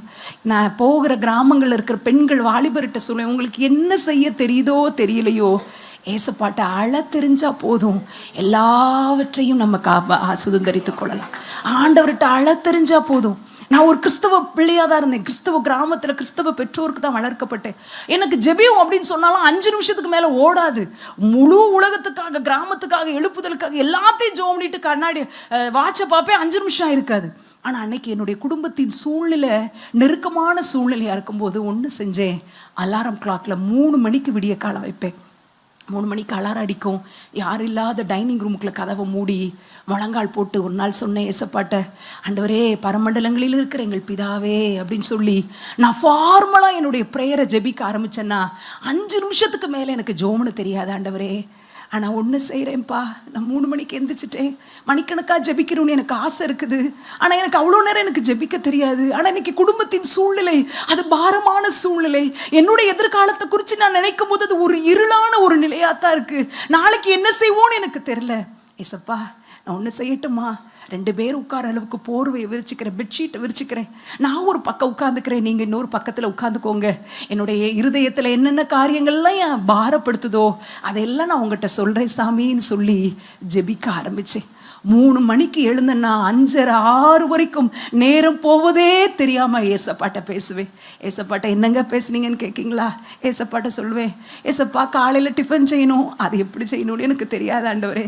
இந்த குழம்பு வைக்கணும், அதுவும் எனக்கு தெரியாது. நல்லா வச்சாதான் எங்கள் அண்ணன் சாப்பிடுவாங்க, அதெல்லாம் எனக்கு செய்ய தெரியாது ஆண்டவரே. எனக்கு நீங்கள் அது செய்கிறதுக்கு கூட நீங்கள் உதவி செய்வீங்களான்னு கேட்பேன். அம்மா வெயிட்டாக இருக்கிறாங்க, ஹைட் அண்ட் வெயிட்டாக இருக்கிற அம்மாவை ஒவ்வொரு முறையும் தூக்கி தூக்கி ஃபிசியோதெரபி செய்யணும், அவங்களுக்குரிய காரியத்தெல்லாம் செய்யணும். ப்ரஷ் பண்ணுறதுக்கு கையில் பேஸ்ட் வச்சு கொடுத்து, நுரைய துப்புறது, கப்பு பிடிக்கிறதுலேருந்து எல்லாத்துக்கும் நான் தூக்கணும் ஏசப்பா அம்மாவை. நான் அம்மாவை தூக்கும் போதெல்லாம் நெஞ்செல்லாம் வலிக்க ஆண்டவரே. நான் தூக்குறப்போ நீங்களும் எனக்கு ஒரு கை கொடுத்துக்கிடுவீங்களா அப்படின்னு சொல்லி ஆண்டவர்கிட்ட கேட்பேன். இன்னும் எதிர்காலத்தை குறித்த கவலைகள், பயங்கள் அதெல்லாம் வரும்போது என் இருதயத்தில் நாமெல்லாம் படிக்கவே போக முடியாது, இவ்வளோதான் நம்முடைய வாழ்க்கை அப்படின்னு சொல்லி வரும்போது கவலையாக இருக்கும். அப்போ ஏசப்பாட்ட சொல்ல, ஏசப்பா ஏசப்பா கொஞ்சம் நேரம் நான் உங்கள் மார்பில் சாஞ்சிக்கிட்டுமா, யோவான்லாம் சாஞ்சாங்கன்னு சொல்லுவாங்கல்ல, நான் உங்கள் மேலே சாஞ்சிக்கிட்டுமா அப்படின்னு கேட்பேன். இன்னும் பாரங்கள் அதிகமாகும் போது ஆண்டவருடைய மடியில் நான் உங்கள் மடியில் படுத்துக்கிறேன் ஆண்டவரே. பெர்க்மான்ஸ் பாடியிருக்கிறாங்கல்ல, ஐயா பாடியிருக்கிறாங்கல்ல, தாய்மடியில் தவழுகின்ற குழந்தையை போல தகப்பனே உம் மடியில் உங்கள் மடியில் நான் தாளாட்டும்படி படுத்துக்கிறேன் ஆண்டவரே அப்படின்னு சொல்லி படுத்துருக்கிறேன். இந்த 3 மணிலேருந்து 6 மணி வரைக்கும் எப்படி எரேமியா ஒரு புலம்பல்னு ஒரு புக் எழுதினாரோ அதே போல் அவர்கிட்ட புலம்பிக்கிட்டே தான் இருப்பேன். எல்லா காரியத்தையும் சொல்லுவேன். அவருடைய தோளில் சாஞ்சிருக்கிறேன், அவருடைய மடியில் படுத்திருக்கிறேன். இந்த மகிமையான தேவ ஆலயத்தின் முன்றாடி நின்று தேவனுக்கு மகிமையாக நான் சொல்லுறேன், அவருடைய பிரசன்னத்தில் சொல்கிறேன். அவருடைய அன்பான கைகளின் அரவணைப்பை நான் அறிந்திருக்கிறேன், அவருடைய தொடுதலை நான் உணர்ந்திருக்கிறேன். அவரது ஆறுதல் படுத்துவதற்கு வேதத்திலிருந்து பேசின வசனங்கள் எல்லாம் எனக்கு ஆண்டவர் அப்படியே வசனத்தை கொடுத்து கொடுத்து தேர்தல் அடைந்ததை நான் அறிஞ்சிருக்கிறேன். வீட்டில் வேலை செய்யணும், பகலெல்லாம் செய்கிற சின்ன சின்ன காரியத்தை எல்லாம் ஆண்டவரோடு கனெக்ட் பண்ணி செய்ய ஆரம்பித்தேன். பால் காய்ச்சும் போது பொங்கும்ல, பொங்கும்போது ஜோமணும், ஏசப்பா இந்த பால் பொங்குற மாதிரி என் இருதயம் உங்கள் அன்புனால பொங்கணும் ஆண்டவரே அப்படின்னு சொல்லி ஜோமுடுவேன். வீட்டை பெருக்கும் போது நேற்று பெருக்கிற வீடு தான் இன்னைக்கு அழுக்காயிருச்சு, ஆனால் அதே மாதிரி தான் நேற்று நான் ரொம்ப நேரம் ஜோமுன்னே உண்மைதான், ஆனால் இன்னைக்கு ஏதோ ஒரு பாவ எண்ணங்கள் என் உள்ளத்தில் இருக்குப்பா, பாவமான ஒரு யோசனை என் உள்ளத்தில் வந்துருச்சு. நான் மறுபடியும் இன்னைக்கு வீட்டை பெருக்கிற மாதிரி இன்றைக்கும் உடைய ரத்தத்தினால் என்னை கழுவுங்க ஆண்டவரேன்னு சொல்லி ஜெபிப்பேன். பாத்திரத்தை கழுவும் போது பால் பாத்திரத்தை கம்பினார வச்சு தேய்க்கும் போது ஜோமுனுவேன், ஏசப்பா எல்லா பாத்திரத்தையும் கடகடான்னு வேகமா விளக்கிட்டேன், ஆனா இந்த பாத்திரத்தை மட்டும் அழுத்தி தேய்க்கிறது போல என் இருதயத்துல ஒரே ஒரு காரியம், ஒரே ஒரு எண்ணம், ஒரே ஒரு பாவ சிந்தனை இந்த பால் பாத்திரத்துல இருக்கிற கரை மாதிரி இருக்கு. ஏசப்பா எனக்கு வலிச்சாலும் பரவாயில்ல, நீங்க தேய்ச்சி எடுத்துருங்க ஆண்டவரே அப்படின்னு சொல்லி ஜோமுனுவேன். இப்படி சின்ன சின்ன காரியங்களிலும் ஒவ்வொரு காரியத்திலும் ஆண்டவர்கிட்ட ஜெபிச்சு ஜெபிச்சு அந்த வாலிப நாட்களை கடக்க ஆண்டவர் உதவி செஞ்சார். முழங்கால் போட்டு அப்பா ஏசப்பா அப்படின்னு சொன்ன உடனே உண்மையா சொல்றேன், எங்கிருந்து என் கண்கள்ல இருந்து கண்ணீர் வரும்னு தெரியாது. ஆண்டவர் என் கண்களை கண்ணீரினால் நிரப்புவார். என்ன நான் உணர முடியும். நான் அப்பான்னு சொன்னோடனே எங்க அப்பா கூட நீ கூப்பிட்டியான்னு கேட்கும் போது நான் வந்த அந்த இடத்துல உட்கார்ந்து அப்பா என்று சொல்லும் போது தேவனுடைய ஆவியானவர் என்னை சூழ்ந்திருக்கிறார்.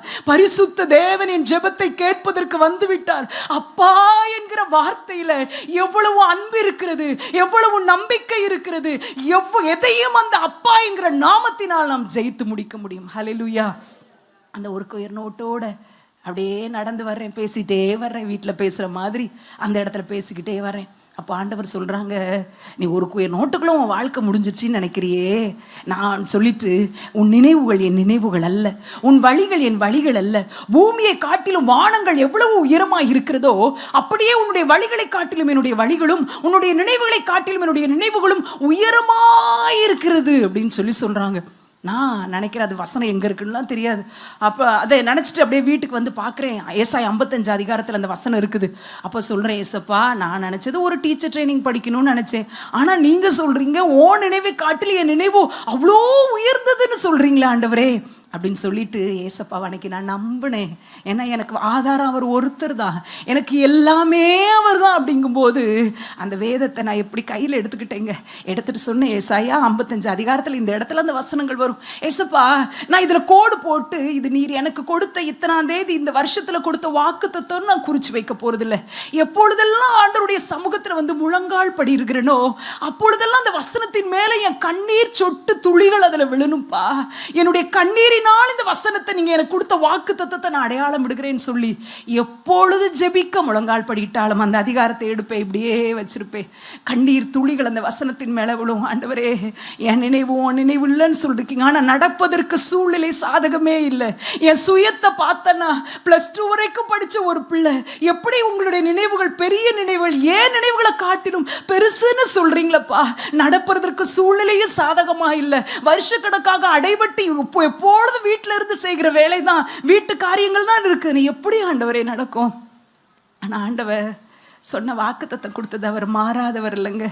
இன்றைக்கு ஊழியத்தில் ஆண்டவர் 20 ஆண்டு காலமாய் வைத்திருக்கிறார். ஆண்டவருடைய ஊழியத்தில் அவருடைய ஊழியத்தை செய்யும்படி வச்சிருக்கிறார். எங்க எல்லாம் நான் போகிறனோ அப்பொழுதெல்லாம் நினைப்பேன், இப்படிப்பட்ட சாம் ஜெபுத்துரை ஐயாவுடைய செய்திகளை 25 ஆண்டுகளுக்கு முன்பதாக டிவியில் நான் பார்த்துருக்கிறேன். காலையிலே அந்த செய்தியை கேட்கறதுக்கு ஆசையோடு இருப்போம். இப்போ இருக்கிறது போல டிவி சேனல்ஸ் கிடையாது, இப்போ இருக்கிறது போல யூடியூப்ல நிறைய ப்ரோக்ராம்ஸ் கிடையாது, நிறைய புக்ஸ் கூட இப்போ இருக்கிறது போல கிடையாது.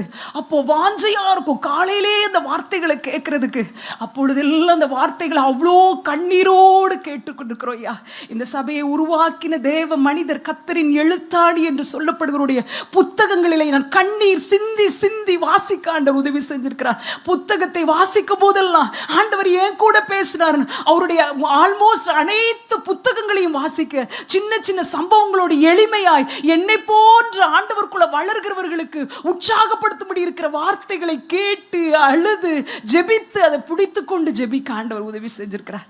இன்னைக்கு நான் போகிற இடத்துல எல்லாம் யோசித்து பார்க்கிறேன். இன்னைக்கு உங்க ஆலயத்துக்கு முன்பதாக நின்று நான் யோசித்து பார்க்கிறேன், ஆமா ஏசப்பா என் நினைவு இல்லப்பா, என் நினைவை காட்டிலும் உங்க நினைவு உயர்ந்தது. உங்க நினைவு கோடி மடங்கு உயர்ந்தது ஐயா.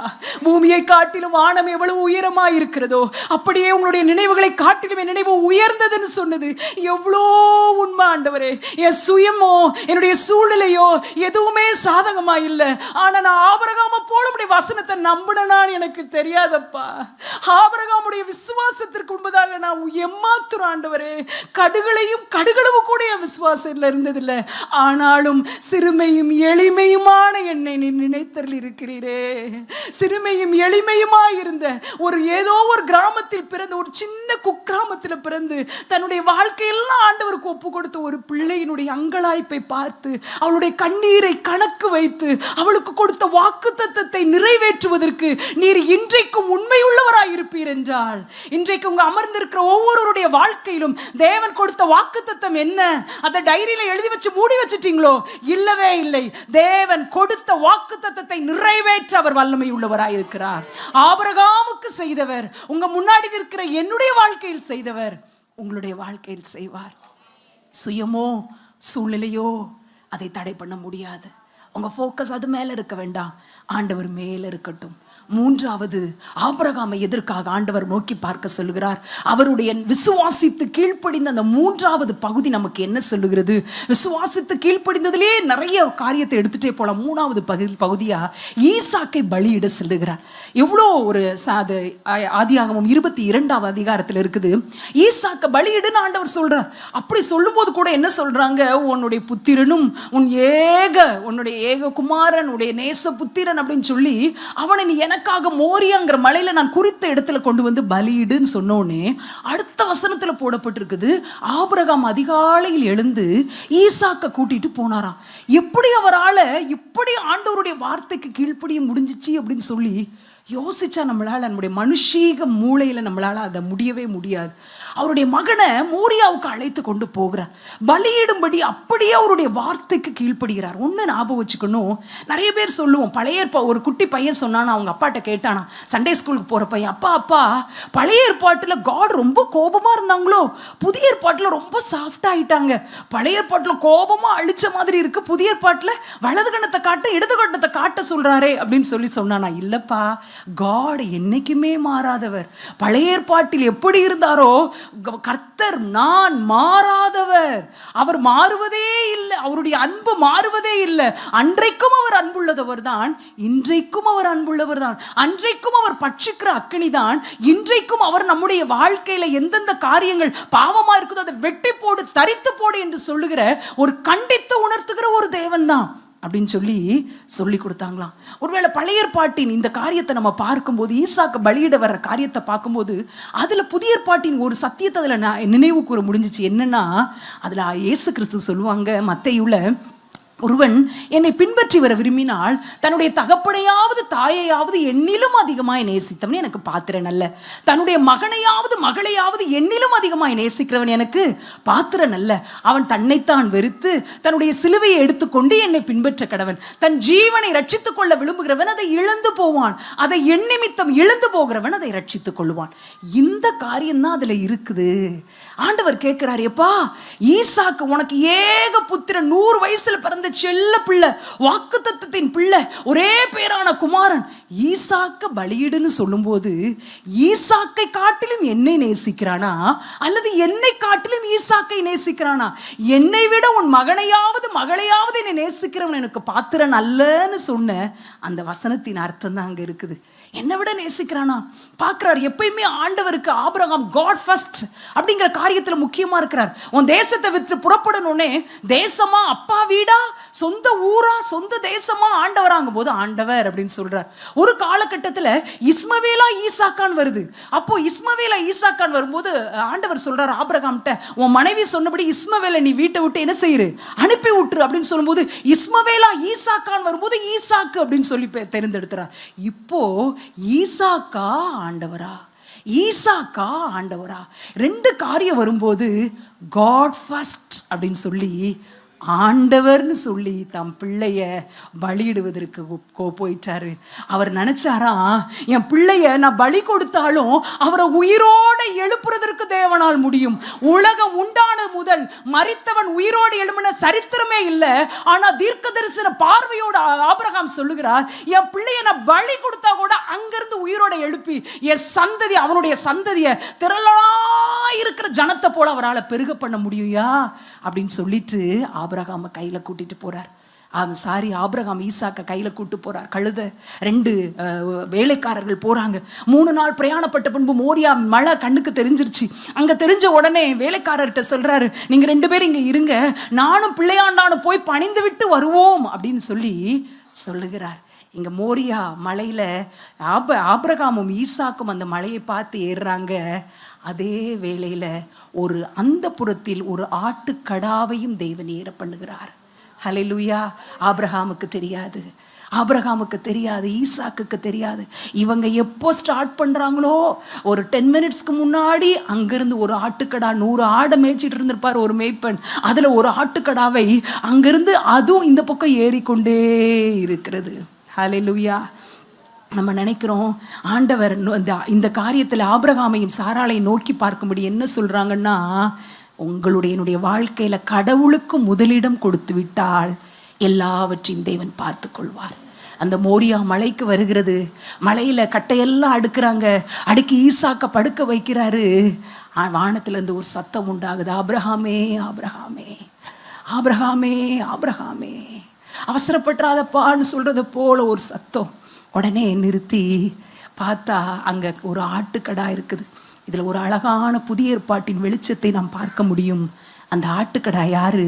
இயேசு கிறிஸ்து. ஆபிரகாம், கடவுள் தான் எனக்கு முதல்லப்பா. 100 வயசுல பிறந்த பிள்ளையா இருந்தா என்ன, எனக்கு ஆண்டவருடைய வார்த்தை தான் முதல்லன்னு சொல்லி தம் பிள்ளையினுடைய ஜீவனை கூட ஒரு பொறுப்படுத்தாமல் ஆண்டவருக்கு ஒப்பு கொடுக்க அங்க கடவுளுக்கு முதலீடோடு வந்த உடனே ஆண்டவர் பார்த்தார், உன் பிள்ளையாண்டன் மேல உன் கையை போடாதன்னு சொல்லி ஆட்டுக்கடாவை பலியிட்டார். இதுல ஒரு தேவனுடைய மனிதர் எழுதுகிறார், தேவன் ஆபிரகாமுடைய இருதயத்தில் இருந்த வேதனையை நீக்கிவிட்டார், ஆனால் தன்னுடைய இருதயத்தில் இருந்த வேதனையையோ அவர் ஒன்றும் செய்யவில்லை. எனக்கு புரியல. மறுபடியும் அதை வாசித்தே, ஆபிரகாமுடைய இருதயத்தில் இருந்த வேதனையை ஆபிரகாம் தன்னுடைய ஒரே பேரான குமாரனை மறுபடியும் ஈசாக்கை ஆபிரகாமிடம் கொடுத்துட்டு அவனுடைய மனக்கவலையை மாற்றிட்டாரு. ஆனா தன்னுடைய இருதயத்தின் கவலையை நீக்குவதற்கு அவர் ஒன்றும் செய்யவில்லை. ஏனென்றால் ஈசாக்கிற்கு பதிலாக அங்கு ஆட்டுக்குட்டியாக அடிக்கப்பட்டது பிதாவாகிய தேவனுடைய ஒரே பேரான குமாரனாகிய இயேசு கிறிஸ்து. ஈசாக்கை கொடுத்துட்டார் ஆபிரகாமிட்ட. எப்பா நீ உண்மை உள்ளவன், தேவனுக்கு பயந்தவன் அறிஞ்சிட்டேன்ட்டு அவருடைய இருதயத்தை சந்தோஷப்படுத்திட்டாரு. உன் ஒரே பேரான பிள்ளைய நீ கையில பிடிச்சிட்டு நீ கூட்டு போன்னு சந்தோஷப்படுத்தி மறுபடியும் ஈசாக்கு அவன் கையில கொடுத்துட்டாரு. ஆனா அவருக்கும் இயேசு கிறிஸ்து ஒரே பேரான குமாரன் தான். அந்த ஆட்டுக்குட்டியானவர் ஒரே பேரான குமாரன் தான். தன்னுடைய இருதயத்தில் இருக்கிற வேதனையை அவர் யோசிக்கல, பலியிடும்படி ஒப்பு கொடுத்தார். ஈசாக்க காப்பாத்தினாருங்க. ஆனா இயேசு கிறிஸ்துவை சிலுவையில் மரிக்க ஒப்பு கொடுத்து விட்டாரே. நீ தேவனானால் நீ கூப்பிடு, ஆண்டவர் உன்னை காப்பாத்துறாரா பாப்பா. எத்தனை ஏளனமான பேச்சுக்கள். ஆனாலும் பரலோகம் அமைதியாயிருந்து இயேசு கிறிஸ்து என்கிற ஒரே பேரான குமாரனை உங்களுக்காக எனக்காக பலியிட கொடுத்து விட்டாரே. இன்னைக்கு நம்ம நிறைய காரியத்துல யோசிக்கிறோமே, அது இல்லை இது இல்லை, என்னமா மாறுமோன்னு சொல்லி யோசிக்கிறோமே. ஆண்டவர் சொல்லுகிறார், நீங்களும் நானும் ஆண்டவருக்கு முதலிடம், காட் ஃபர்ஸ்ட் அப்படிங்கிற வார்த்தையை நம்ம யோசிச்சு அதற்காக அவருடைய வார்த்தைக்கு கீழ்ப்படிஞ்சோன்னு சொன்னா உங்களுக்குரிய எல்லாம் கர்த்தரின் பர்வதத்தில் பார்த்து கொள்ளப்படும். ஏகோவா ஈரே என்பது அவருடைய நாமம். ஈசாக்கு கட்டையில அந்த படுக்க வைக்கப்பட்டாச்சு, அங்கு ஏகோவா ஈரே இறங்கி வருகிறார். ஹல்லேலூயா ஹல்லேலூயா. இறங்கி வந்து வானத்திலிருந்து ஒரு சத்தம் உண்டாகுது. யோசிப்பாத்தே, வானத்திலிருந்து ஒரு சத்தம், ஆபிரகாமே ஆபிரகாமே. அவசரப்பட்டு கூப்பிட்டுருப்பாரு, அவசரமா கூப்பிட்டுப்பாரு. 22ஆம் அதிகாரம் தொடங்கும் போது ஆபிரகாமே அப்படின்னு கூப்பிடுவார். 22ஆம் அதிகாரத்தில் அதை கத்திய ஓங்கும் போது ஆபிரகாமே ஆபிரகாமே அப்படின்னு சொல்லி வானத்தில் ஒரு பயங்கர சத்தம். தூதனானவர் இருக்கு. தூதனானவர்னு எங்கெல்லாம் இருக்குதோ அங்கெல்லாம் நம்ம காட் தான். தூதன் இருக்கும் மற்றவங்களுக்கு, ஏஞ்சலுக்கு. தூதனானவர் வானத்தில் இருந்து ஆபிரகாமே ஆபிரகாமேன்னு கூப்பிடுறாரு. ஐயோ, பிதாவாகிய தேவன் ஏதோ அவசரப்பட்டு கூப்பிடுறாரேன்னு முழு பரலோகமும் மோரியா மலையை நோக்கி பார்க்கிறது. ஹல்லேலூயா. அழகா ஒரு பாடல் வரிகள் இப்போது நம்ம எல்லாருடைய இருதயத்தெல்லாம் தொட்ட பாடல் வரிகள். பரலோக கவனத்தை ஈர்க்க வேண்டுமே, அப்பாவும் கண்களில் கிருபை வேண்டுமே, எப்போதும் என்னருகில் நீர் வேண்டுமே, நீர் வேண்டும், நீர் வேண்டும், நீர் வேண்டுமே. ஆபிரகாமின் விசுவாசம் பரலோக கவனத்தையே ஈர்த்து விட்டது. ஆபிரகாம் கத்திய ஓங்கின உடனே, பிதா ஆபிரகாமே ஆபிரகாம் கூட்ட சத்தத்தை கேட்டு முழு ஏஞ்சல்ஸ் உடைய கண்களும், முழு கோடி கோடி தேவ தூதர்கள், பரிசுத்தவான்கள், பரலோகமே அவருடைய விசுவாசத்தை பார்த்து அவருடைய விசுவாசம் பரலோகத்தையே கவர்ந்து விட்டது. இன்றைக்கு ஆண்டவர் நம்மிடத்தில் சொல்கிறார், உங்களுடைய என்னுடைய விசுவாசம், கர்த்தருக்காக நீங்களும் நானும் வைராக்கியமாய் நிற்கிற காரியம் பரலோகத்தை கவர முடியுமா? அவருடைய கண்கள்ல கிருபை கிடைக்க வேண்டுமே. ஆபிரகாம் சொல்ற, ஆண்டவரே உங்களுடைய கண்கள்ல எனக்கு கிருபை கிடைக்கட்டும்னு ஒரு இடத்துல ஜெபிக்கிறாரு. ஹல்லேலூயா. ஆண்டவருக்கு முதலிடம் கொடுக்கிற வாழ்க்கை நிச்சயமாகவே அது நமக்காக யாவற்றையும் செய்து முடிக்கிற வாழ்க்கை. ஏகோவா ஈரே, இன்னும் என் வாழ்க்கையில ஒரு அற்புதம் நடக்கலையே அப்படின்னு நினைக்கிறீங்களா? ஆண்டவருக்கு முதலிடம் கொடுத்து பார்த்தால் ஏகோவா ஈரே என்ற நாமம் எல்லா அற்புதங்களையும் அதிசயங்களையும் செய்வதற்கு இன்றைக்கும் தேவன் உயிருள்ள தேவனாய் இருக்கிறார். இன்னொரு காரியத்தை பார்த்தோம். ஆபிரகாம் அங்க மேல இடம் தெரிஞ்சிச்சுன்னு சொன்ன உடனே வேலைக்காரங்க கையில இருந்த கட்டைய ஈசாக்குடைய தோல்ல வைக்கிறார், ஈசாக்கு மேல வைக்கிறாருன்னு இருக்கு.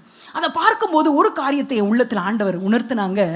நம்ம நினைக்கிறோம் நம்முடைய பிள்ளைங்க கஷ்டமே படாம வளர்ந்துடணும் அப்படின்னு சொல்லி நினைக்கிறோம். எந்த பாரத்தையும் அவன் மேல சுமந்துடக்கூடாது, நல்லா இருக்கணும். அது பெண் பிள்ளைகளெல்லாம் வளர்க்குறவங்க, போற வீட்டுல என் பிள்ளை என்ன பாடுபடுதோ இங்க அவளை பொண்ணு மாதிரி வச்சுக்கணும், ராணி மாதிரி வச்சுக்கணும்னு ஒரு சின்ன வேலையையோ ஒரு கஷ்டத்தையோ கொடுக்காம நிறைய பிள்ளைகளை நம்ம வளர்த்து கொண்டு இருக்கிறோம். அங்க ஆபிரகாம் யோசிக்கிறார், ஏன் கட்டையை கொண்டு வந்து சொல்லியிருக்கலாம், இந்த வேலைக்காரங்கிட்ட சொல்லிடலாம், மலையில வச்சுட்டு நீங்க இறங்கி வந்துருங்கப்பா அப்படின்னு சொல்லியிருக்கலாம். ஏன் அதை தன்னுடைய மகனுடைய 17 வயது நிரம்பிய மகனுடைய தோல்ல வைக்கிறாரு? அதை படிக்கும்போது எனக்கு ஒரு பழைய ஏற்பாட்டின் வசனம் நினைவுக்கு வந்தது. இளம் பிரயாயத்தில் நுகத்தை சுமப்பது மனுஷனுக்கு நல்லது. நுகம்னா என்ன? கழுத்துல வைக்கப்படுற ஒரு கட்டை இல்ல, மாடுகளுக்கு அந்த உழ போகிற மாடுகளுக்கு வைக்கிறது. வாலிப வயது தான், இளம் வாலிப வயது தான். ஆபிரகாம் அந்த ஒரு நுகத்தை, அந்த வெயிட்ட, சுமையை அவன் மேல வைக்கிறார். இன்றைக்கும் ஆபிரகாமையும் சாராளை நோக்கி பார்க்கிற நம்மிடத்தில் ஆண்டவர் ஒரு காரியத்தை சொல்றாங்க. நம்முடைய பிள்ளைகளை வளர்க்க வேண்டிய காரியத்துல என் பிள்ளை கஷ்டப்படுத்திடக்கூடாது, என் பிள்ளை ஹர்ட் ஆயிடக்கூடாது. அப்படியே அவன் காயப்படாம அவன் கேட்டதெல்லாம் வாங்கி கொடுத்து அவன் சொல்றதுக்கெல்லாம் ஆமான் சாமின்னு பூம்பும் மாடி மண்டையை ஆட்டிக்கிட்டே நம்ம போனோம்னா நம்ம பிள்ளை நம்ம கூட ஃப்ரெண்ட்லியா இருக்கும். வெளியில இருந்து பாக்குறவங்க, அப்பாவும் பிள்ளை எவ்வளவு ஃப்ரெண்ட்லியா இருக்கிறாங்க, அம்மாவும் பிள்ளை எவ்வளவு ஃப்ரெண்ட்லியா இருக்கிறாங்க அப்படின்னு சொல்லணும்னு நம்ம விரும்புறோம். ஃப்ரெண்ட்லியா இருக்கிறத நம்ம விரும்புறோம். ஃப்ரெண்ட்லியா இருக்கிறது தப்பே இல்லை. ஆனா வேதம் சொல்லுகிறது ஒரு பிள்ளையை எப்படி வளர்க்க வேண்டும் என்று 2 காரியத்தை சொல்லுகிறது. ஒன்று போதகம், இன்னொன்று சிட்சை. இந்த 2ம் தான் தேவபக்தியுள்ள சந்ததியை உருவாக்குவதற்கு காரணம். இன்னைக்கு ஃப்ரெண்ட்லியா நான் இருக்கோம், என் பிள்ளை ஹர்ட் ஆயிடக்கூடாது, அவன் கேட்கறதெல்லாம் சொல்லணும், அவன் கேட்கறதெல்லாம் வாங்கி கொடுக்கணும். நாங்க சிறுபிள்ளையா இருக்கும் போது கிறிஸ்துமஸ்க்கு ஒரு சட்டை கிடைக்கும், அப்பா அந்த ஒரு சட்டையை கொண்டாடுவோம் பாருங்களேன். வெயில்ல வச்சு பார்ப்போம், கிறிஸ்துமஸ் வர்றதுக்கு முன்னாடி பீரோல இருந்து எடுத்துட்டு வந்து வெயில்ல நல்ல கலரா இருக்கான்னு பார்ப்போம், டியூப்லைட்ல வெளிச்சத்துல பார்ப்போம், பல்பு வெளிச்சத்துல பார்ப்போம். அப்போ நம்ம சர்ச்சுக்கு போடும்போது நம்ம ட்ரெஸ் சூப்பரா இருக்கும்லன்னு நான் பல இடத்துல என் ட்ரெஸ்ஸை வச்சு பார்த்துருக்கையா. அப்போ இப்போ பாருங்க, மாலுக்கு போற நேரம்லாம் 10 ட்ரெஸ் பிள்ளைங்க எடுத்துட்டு வராங்க. ஏன் இது நமக்கு தேவையானு கேட்டா கூட பிள்ளை ஐயோ ஹர்ட் ஆயிருவானோ, காயப்பட்டுருவாளோ அப்படின்னு சொல்லி ஃப்ரெண்ட்லியா இருக்கணும் போறோம். ஆனா வேதம் சொல்லுகிற காரியம் போதகம், இன்னொன்று சிட்சை. இன்றைக்கு தேவன் நம்முடைய சபையில் இருக்கிற பெற்றோருக்கு சொல்லிக் கொடுக்கிறார். ஃப்ரெண்ட்லியா இருங்க, தப்பு இல்லை, போதித்து நடத்துகிறவர்களா இருக்கணும். அந்த போதனை செய்கிறதும் யாருக்கு முழு பொறுப்பு? தகப்பனுக்கு முழு பொறுப்பு. பிள்ளையை வளர்க்க வேண்டிய வழியிலே நடத்துவதற்கு அந்த குடும்பத்தின் தலைவனாகிய தகப்பனுக்கு தான் 100% பொறுப்பு ஆண்டவர் கொடுக்கிறார். தகப்பன் அதை செய்யாம அது கொஞ்சம் காலம் தாழ்த்தும் போது அந்த பொறுப்பை மனைவி எடுத்துக்கொண்டு பிள்ளைகளை போதித்து சிட்சித்து நடத்த வேண்டிய ஒரு காரியத்தை வேதாகமம் நமக்கு சொல்லிக் கொடுக்கிறது. ஹல்லேலூயா. அடுத்து ஈசாக்குடைய திருமணம்னு வரும்போது எலியேசர்ட்ட சொல்ற, ஈசாக்குக்கு 40 வயசு ஆயிடுச்சு, 37 வயசா இருக்கும்போது சாராள் இறந்துடுறாங்க. அப்போ ஆபிரகாம் யோசிக்கிறாரு, ஐயோ நம்ம பிள்ளைக்கு நமக்கு இருக்குல்ல கவலை, நம்ம பிள்ளைங்களுக்கு ஒரு 22 23 வயசு ஆயிட்டா, பிள்ளைக்கு வயசாகிட்டே போகுதே, பொம்பளை பிள்ளைக்கு கல்யாணம் பண்ணுமே அப்படின்னு யோசிக்கிற மாதிரி ஆபிரகாம் யோசிச்சிருக்கிறார். ஐயோ நம்ம பிள்ளைக்கு நாள் ஆகிக்கிட்டே போகுதே, கல்யாணம் பண்ணணுமே. ஆனா அவனுக்கு பொண்ணு எடுக்கக்கூடிய இடத்துல அவர் இல்லை. அங்க இருக்கிறது தேவனை அறியாத ஒரு சந்ததி, அல்ல தேவனை அறியாத ஜனங்கள், விக்கிரகத்தில் இருக்கிற ஜனங்கள். அப்போ அவர் யோசிக்கிறார், யோசிக்கிறாரு. எலியேசர்ட்ட சொல்றாரு, நீ போய் என்னுடைய ஜனத்துல போய் பார்க்கணும்ப்பா அப்படின்னு சொல்றார். ஒருவேளை அவங்களுக்கு தெரியுது, அவருடைய ஜனம்னு போகும்போது, எலியேசர் போகும்போது தெரியுது அவர் ஆபிரகாமின் தேவன் சொல்றாங்க. ஏன் ஜனத்துக்கு நான் தேவனை, நான் என்ன நோக்கத்துக்காக அந்த தேசத்தை விட்டு கடந்து வந்தேன் எல்லாம் என் ஜனத்துக்கு தெரியும். என் பிள்ளைக்கு திருமணம் செய்ய வேண்டிய ஒரு கட்டாயத்துல தான் இருக்கேன், வயசு ஆயிட்டு. ஆனா இங்க இருக்கிற இடத்துல என் பிள்ளைக்கு திருமணம் பண்ண முடியாது. அங்க போய் நீ கேளு. அப்ப கேட்கிறார், ஐயா நான் போய் கேட்கிறேன், அந்த பெண்ணு வர சம்மதிக்கலன்னா, ஏன்னா டிஸ்டன்ஸ் நிறைய இருந்திருக்கலாம், எப்படி நான் முன்பின் அறியாத ஒரு இடத்துக்கு வருவேன்னு சொன்னா, அப்ப சொல்றாரு, கட்டாயமா எச்சரிப்பா ஒரு வார்த்தையை சொல்றேன், நீ மட்டும் என் பிள்ளைய அங்க கூட்டிட்டு போகணும்னு மட்டும் நீ என்ன செஞ்சிடாத, நினைச்சிராத. இந்த ஆபிரகாம் ஈசாக்குக்கு இந்த பெண் பார்க்கிற காரியத்தின் மூலம் தேவன் ஆபிரகாமை நோக்கி பார்த்து நமக்கு கற்றுக்கொள்ள ஒரு காரியத்தை சொல்றாங்க. விசுவாச பிள்ளைகளாகிய நீங்களும் நானும் ஒரு அவிசுவாசியோடு பிள்ளைகளுடைய திருமணத்தை ஏற்படுத்தவே கூடாது. அதில் ஆண்டவருக்கு முதலிடம் என்று சொல்லி வைங்க.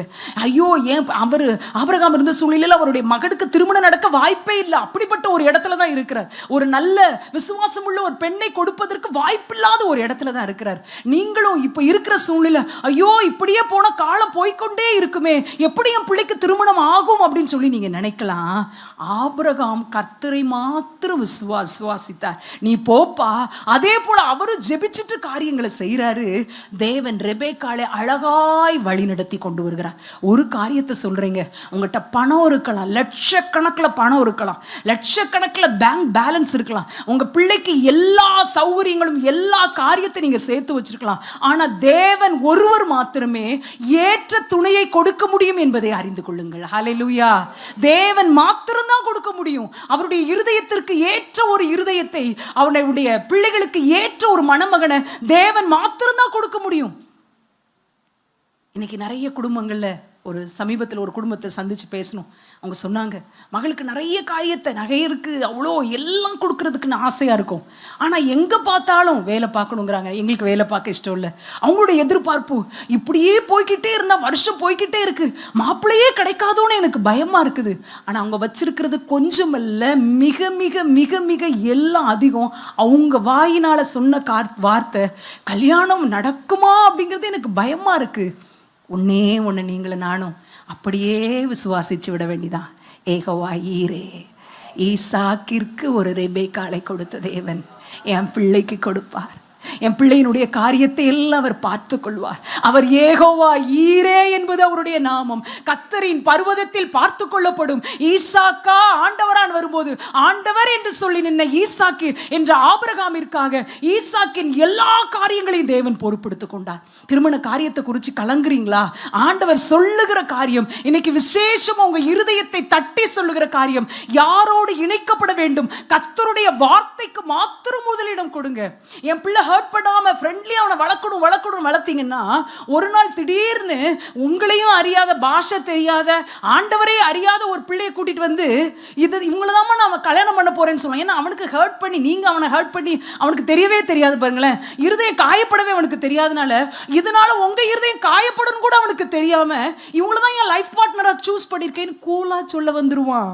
அதனாலதான் சொல்லி இருக்குது, போதகமும் சிக்ஷையுமே ஒரு பிள்ளையை தேவ பக்தி உள்ள பிள்ளையா வளர்க்க முடியும்.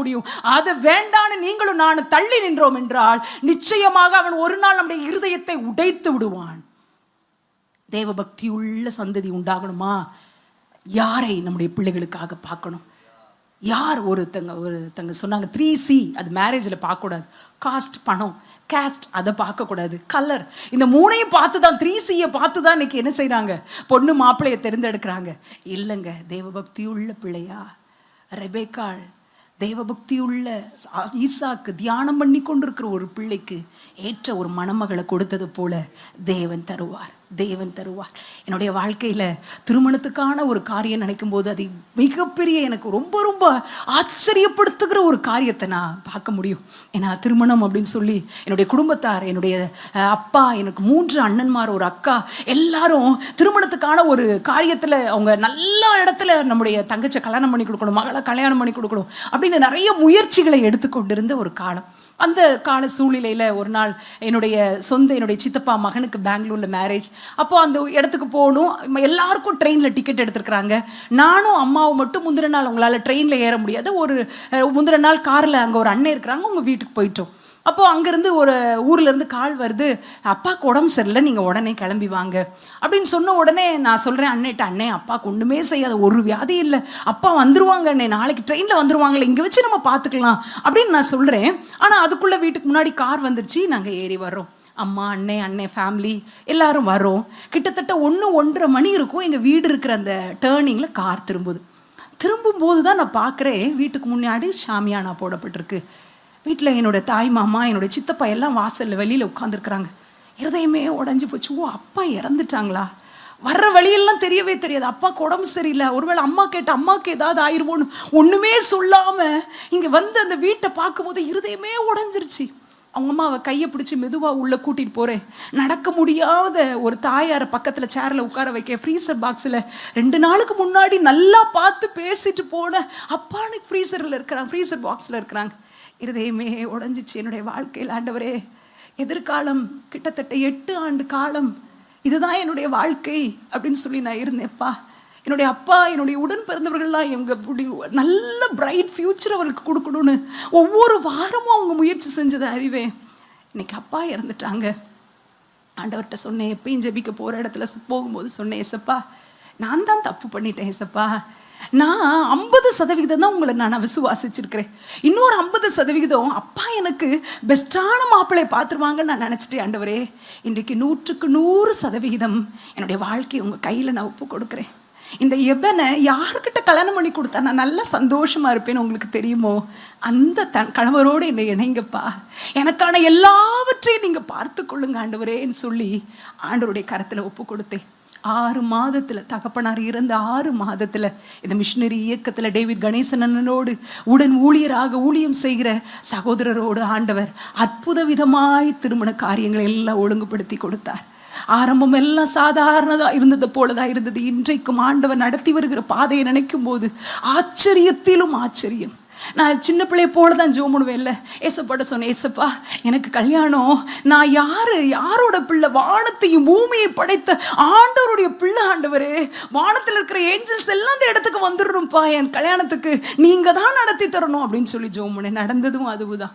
அப்போ தான் சமீபத்தில் தகப்பனார் இறந்ததுனால அப்பாவுடன் பிறந்தவங்க, அம்மாவுடன் பிறந்தவங்க எல்லா உறவினர்களும் அந்த இடத்துல வந்து ஒவ்வொருத்தரும் ஒவ்வொரு பொறுப்பை எடுத்து ஒன்றுமே குறைவில்லாமல் நேர்த்தியாய் திருமண காரியம் எல்லாம் ஆண்டவர் நடத்த செஞ்சார். அவர்களை எல்லாம் உண்மையாகவே ஒரு தேவ தூதர்களாய்த்தான் நான் பார்க்க முடிந்தது. முன்னாடி ஆல்டர்ல மேரேஜ்க்காக முன்னாடி வர்றோம். எங்க ஐயா சொல்றாங்க, அம்மா எபன், என் கல்யாண சர்வீஸ்லயே கரெக்ட் நேரத்துக்கு வந்த பொண்ணு மாப்பிள்ள நீங்க தாமா அப்படின்னு சொல்றார். உடனே என் உள்ளத்துல தெரியுது, யாரோட கல்யாணம் இது? யார் நடத்துற? ஆண்டவர்ல நடத்துறாரு. அவர் செஞ்சார்னா ஒண்ணுமே, ஒரு நிமிடம் கூட எதுவுமே கால தாமதமாவதும் இல்லை, ஒரு குறைவும் இல்லை என்று சொல்லி குறைவில்லாமல் உங்க முன்னாடி நிற்கிற சிறுமையும் எளிமையுமான என்னுடைய வாழ்க்கையை, என்னுடைய திருமணத்தை அவரே முன்னின்று நடத்தினார். இன்னைக்கு கவலையோடு இருக்கிறீங்களா? கணவர் இல்லையே, தாய் இல்லையே, பார்ப்பதற்கு ஆள் இல்லையே, முன்னின்று செய்வதற்கு ஆள் இல்லையே, இது வேணும்னு சொல்றதுக்கு ஆள் இல்லையே என்று யோசிக்கிறீங்களா? கர்த்தரின் பர்வதத்தில் பார்த்து கொள்ளப்படும். உங்களுடைய சூழ்நிலை எதுவா இருந்தாலும் பரவாயில்ல, தேவன் உங்களுடைய பிள்ளைகளின் திருமண காரியங்கள்ல தேவன் முன்னின்று நடத்துவார். ஒண்ணு மாத்திரம் வச்சிடணும், உலகத்தோட காம்ப்ரமைஸ் ஆயிடக்கூடாது. காட் ஃபர்ஸ்ட், ஆண்டவருடைய வார்த்தை தான், ரட்சிக்கப்பட்ட பெண்ணு தான் என்கிறதுல நீங்க உறுதியா இருந்தா உங்க பிள்ளைக்கு ஒரு ரட்சிக்கப்பட்ட பிள்ளைய கொடுக்க முடியாத அளவுக்கு ஆண்டவர் சிறியவரா? ஐயோ, என்னுடைய ஊர், என்னுடைய இனம், என்னுடைய தேசம் அப்படின்னு சொல்லி அதுல இருந்து ஒரு பெண்ணையோ, ஒரு மனைவியையோ, ஒரு பெண்ணையோ, ஒரு மாப்பிள்ளையோ கொடுக்க முடியாத அளவுக்கு ஆண்டவர் சிறியவராயா? இல்லவே இல்லையே, இல்லவே இல்லையே. நீங்க விட்டு வரும்போது, உன் ஜனத்தை எல்லாத்தையும் விட்டுவான்னு சொல்லி வரும்போது ஆண்டவரை நம்பி வந்த அந்த வார்த்தையை அவர் கனப்படுத்தி இருக்கிறாரே. ஆண்டவருடைய நாமத்துக்காக நீங்க வைராக்கியமான அவர் பார்த்து கொண்டிருக்கிறாரே. எப்படி இதை செய்யாமல் இருப்பார்? தன்னுடைய சொந்த குமாரனையே கொடுத்தவர் எல்லாவற்றையும் அருளாதிருப்பது எப்படி? விசுவாசிக்கிறவங்க ஒரு ஹல்லேலூயா சொல்லலாம். விசுவாசிப்போங்க. விசுவாசத்தில் ஆபிரகாம் சாராளை நோக்கி பார்ப்போம். விசுவாசித்து அடுத்து ஆபிரகாம் சாராளை நோக்கி பார்க்க வேண்டிய ஒரு முக்கிய கட்டம் இருக்கிறது. அது என்ன அப்படின்னு சொன்னா, ஆபிரகாமுடைய வாழ்க்கைய புதிய ஏற்பாட்டின் வெளிச்சத்துல பார்த்தா, ஆபிரகாம் எதை நாடி சென்றார் அப்படின்னு சொல்லி பார்க்கும்போது, எதை நாடினார் என்றால் பரமதேசத்தை அவர் நாடினார் என்று எபிரேயர் 11ஆம் அதிகாரத்துல போடப்பட்டிருக்குது. ஒருவேளை பழைய ஏற்பாட்டுல ஆபிரகாமுடைய லைஃபை நம்ம பார்த்தோம்னா மெட்டீரியல் பிளெஸிங் மாத்திரம்தான் இருக்கிறது போல இருக்கும். எல்லாமே உலகத்துக்குரிய காரியங்கள் கேட்டவுடனே கிடைக்கிறது, வாக்குத்தத்தம் கிடைக்கிறது போல இருக்கும். ஆனா எபிரேயர் 11ஆம் அதிகாரத்துல வாசிக்கிறப்போ போட்டிருக்குது, ஆபிரகாமுடைய சிந்தை எப்படி இருந்துச்சு, இந்த கட்டி கைவேலையோட செய்யற ஒரு வீட்டுக்காக அவர் காத்திருக்கலையா, கைவேலை இல்லாம அஸ்திபாரமல் இல்லாமல் கட்டப்படுகிற அந்த பரம தேசத்தை அவர் நாடினாரா. ஹல்லேலூயா, ஹல்லேலூயா.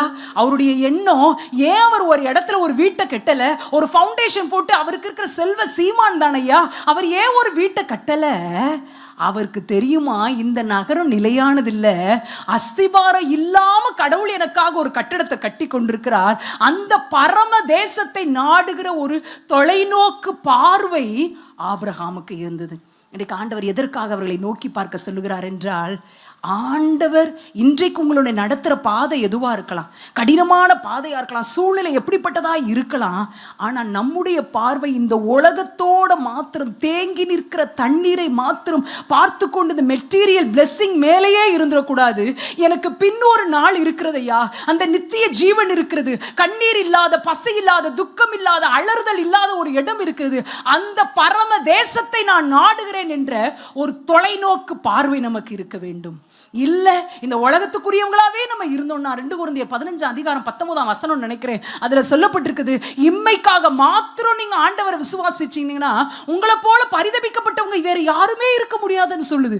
ஆபிரகாமுடைய எண்ணம், இந்த உலகத்துல எனக்கு எது கிடைக்குதோ கிடைக்கலையோ, வீடு கட்டுறனோ இல்லையோ, என் பிள்ளைக்கு கல்யாணம் ஆகுதோ இல்லையோ, எல்லாவற்றிற்கும் மேலாக அந்த அஸ்திபாரம் இல்லாத ஒரு நகரத்தை நாடினார். இன்னைக்கு ஏன் நம்முடைய வாழ்க்கையின் பிரச்சனைகள் தான் அப்படியே வாழ்க்கையை அமிழ்த்தி விடுமோ, இப்படிப்பட்ட ஒரு வாழ்க்கை துணையாயிற்று, இப்படிப்பட்ட ஒரு இடமாயிற்று, இப்படி நான் வாடகை வீட்டிலேயே எத்தனை நாள் இருக்கிறது அப்படிங்கிற கவலையே நம்முடைய பிரெயின்ல இருக்கிற ஒரு 90% ஃபில் பண்ணுது. அப்படின்னா நமக்கு நித்தியத்திற்குரிய வெளிச்சம் இல்லை என்பதுதான் அர்த்தம். பாடுகள் உண்டு, வேதம் சொல்லிருச்சு, இந்த உலகத்திலே உபத்திரவம் உண்டு, ஆனாலும் திடன் கொள்ளுங்கள், நான் உலகத்தை ஜெயித்துட்டேயா. நீங்களும் உலகத்தை ஜெயிக்க முடியும். நீங்களும் நான் இந்த குறுகிய உலக வாழ்க்கை, சின்ன வாழ்க்கை தான். மேல இருந்து ஆண்டவர் பார்த்தார்னா நம்ம கிராஃப்ல குட்டியோண்டி வாழ்க்கை தான் நம்ம வாழ்க்கை. அந்த சின்ன வாழ்க்கைய ஆண்டவர் நியமித்த வழியில, அவர் வழி நடத்துகிற பாதையில, அவர் நம்மளை வழி நடத்துகிற வேளையில எல்லாம் நடந்துட்டோம்னு சொன்னா ஒரு நித்திய ஜீவன் நமக்காக வைத்திருக்கிறார். அந்த பரலோகம் நமக்கு இருக்கிறது. இன்னைக்கு இருக்கிற பிரச்சனை பாடு பெருசா தெரியுதா? அப்போ யோசிங்க, ஆண்டவரே எனக்கு கைவேலை இல்லாத ஒரு நகரம் ஆயத்தமாக இருக்குது, எனக்கு ஒரு வீடு ஆயத்தமாக இருக்குது, இந்த பிரச்சனை எல்லாம் போகிற ஒரு இடம் இருக்குது, இது கொஞ்ச காலம்தான், இந்த கொஞ்ச கால பாடுகள் தான். எப்படி எபிரேயர் 11ஆம் அதிகாரத்தை விசுவாசிகளின் பட்டிகள்னு சொல்கிறோம், அந்த முழு அதிகாரத்தையும் பார்த்தோன்னா அதனுடைய பின்பகுதியில் போடப்பட்டிருக்குது, விசுவாசத்தால் இதையெல்லாம். ஒருவேளை முதல் பகுதியில் ஆபிரகாம் வந்துடுறாங்க, ஈசாக்கு வந்துடுறாங்க, மோசஸ் வந்துடுறாங்க, எல்லாரும் வந்துடுறாங்க. பின்பகுதியில் போடப்பட்டிருக்குது, இவர்கள் மேன்மையான உயிர்த்தெழுதலை அடையும்படிக்கு வாளால் அறுப்புண்டார்கள், அவமானப்பட்டாங்க, நிந்தனையை அணிந்து கொண்டாங்க, போடுறதுக்கு ட்ரெஸ் இல்லாம ஆட்டுத்தோலை போர்த்து கொண்டாங்க, சிங்கங்களுக்கு பட்டயத்துக்கு இரையானாங்க அப்படின்னு சொல்லி போடப்படுது. அதுதான் முழு விசுவாச பட்டியல். இன்றைக்கு கிறிஸ்தவ விசுவாசிகளாகிய ஆண்டவருடைய நல்ல சபையில் அமர்ந்து ஆண்டவருடைய வார்த்தையை கேட்கிற நம்ம எப்போ முழுமையாக முடியும் என்றால், மெட்டீரியல் பிளெஸிங் இங்க உலகத்தில் இருக்கிற காரியம் மாத்திரம்தான் எனக்கு ஆண்டவர் தர முடியும்னு நினைச்சோம்னா அறக்குறை விசுவாசியாக தான் இருப்போம். நம்முடைய கண்கள் பரம தேசத்தை நோக்கி இருக்க வேண்டும்.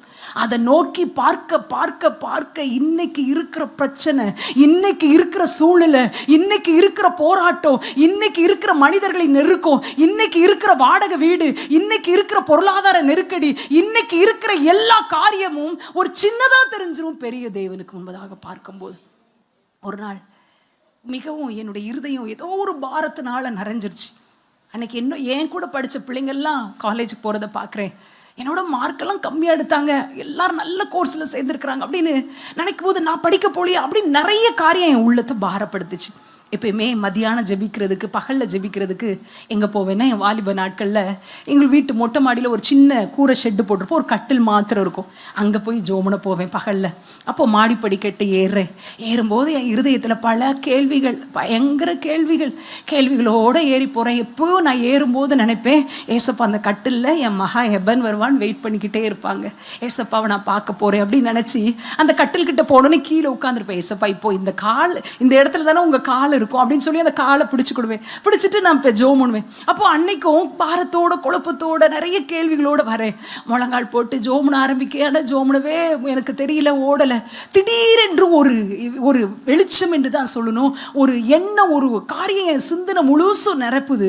என்ன நிரப்புது அப்படின்னு சொன்னால், எப்படி நம்ம இந்த உலக காரியம், அம்மாவை கவனிக்கிறது, பாத்ரூம் போனால் கழுவுறது, இதே நம்முடைய வாழ்க்கையில் நிறைய போய்கிட்டே ஒரு மிஷின் மாதிரி போய்கிட்டே இருக்கு. இது இல்லை, ஒரு நாள் வரும், அன்னைக்கு நான் பரலோகத்துக்கு போவேன். நான் போனோடனே பரலோக வாசல் அப்படியே ஆட்டோமேட்டிக் டோர் திறக்கும். என்னைய பார்த்த உடனே சிங்காசனத்தில் இருக்கிற ஏசப்பாக்கு அவ்வளோ சந்தோஷமா இருக்கும். நான் ஓடி வந்து ஏசப்பா கிட்ட ஓடி வருவேன். அவர் என்னை தூக்கிக்கிடுவாரு. தூக்கி அங்கே இருக்கிற கோடி ஏஞ்சல்ஸ்ட, என் பிள்ளைய பாத்தியா, அவளுக்கு நான் நியமித்த ஓட்டத்தில் பொறுமையா ஓடிட்டான்னு சொல்ல போறாருங்கிறது என் உள்ளத்துல வருது.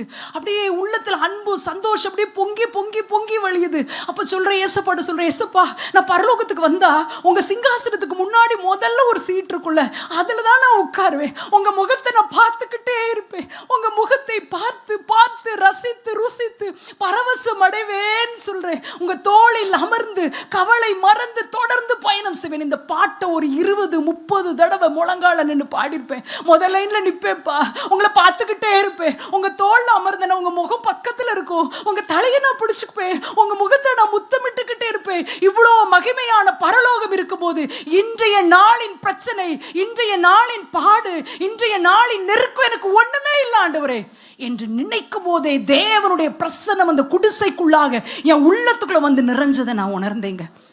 இன்னைக்கு ஆண்டவர் அப்படிதான் சொல்றார். ஆபிரகாம் பரம தேசத்தை நாடி சென்றதை போல இன்னைக்கு பிரச்சனை இருக்கலாம், பாடு இருக்கலாம், நெருக்கத்தின் பாதையில நீங்க போய் கொண்டிருக்கலாம். ஆனால் நமக்கு ஒரு நம்பிக்கை உண்டு, ஒரு நித்திய ஜீவன் உண்டு, காலமாய் வாழ போகிற ஒரு இடம் உண்டு. கண்ணீர் இல்லாத, பசி இல்லாத, பட்டினி இல்லாத அந்த நகரத்தை நோக்கி பார்த்து கொண்டிருக்கிறோம்.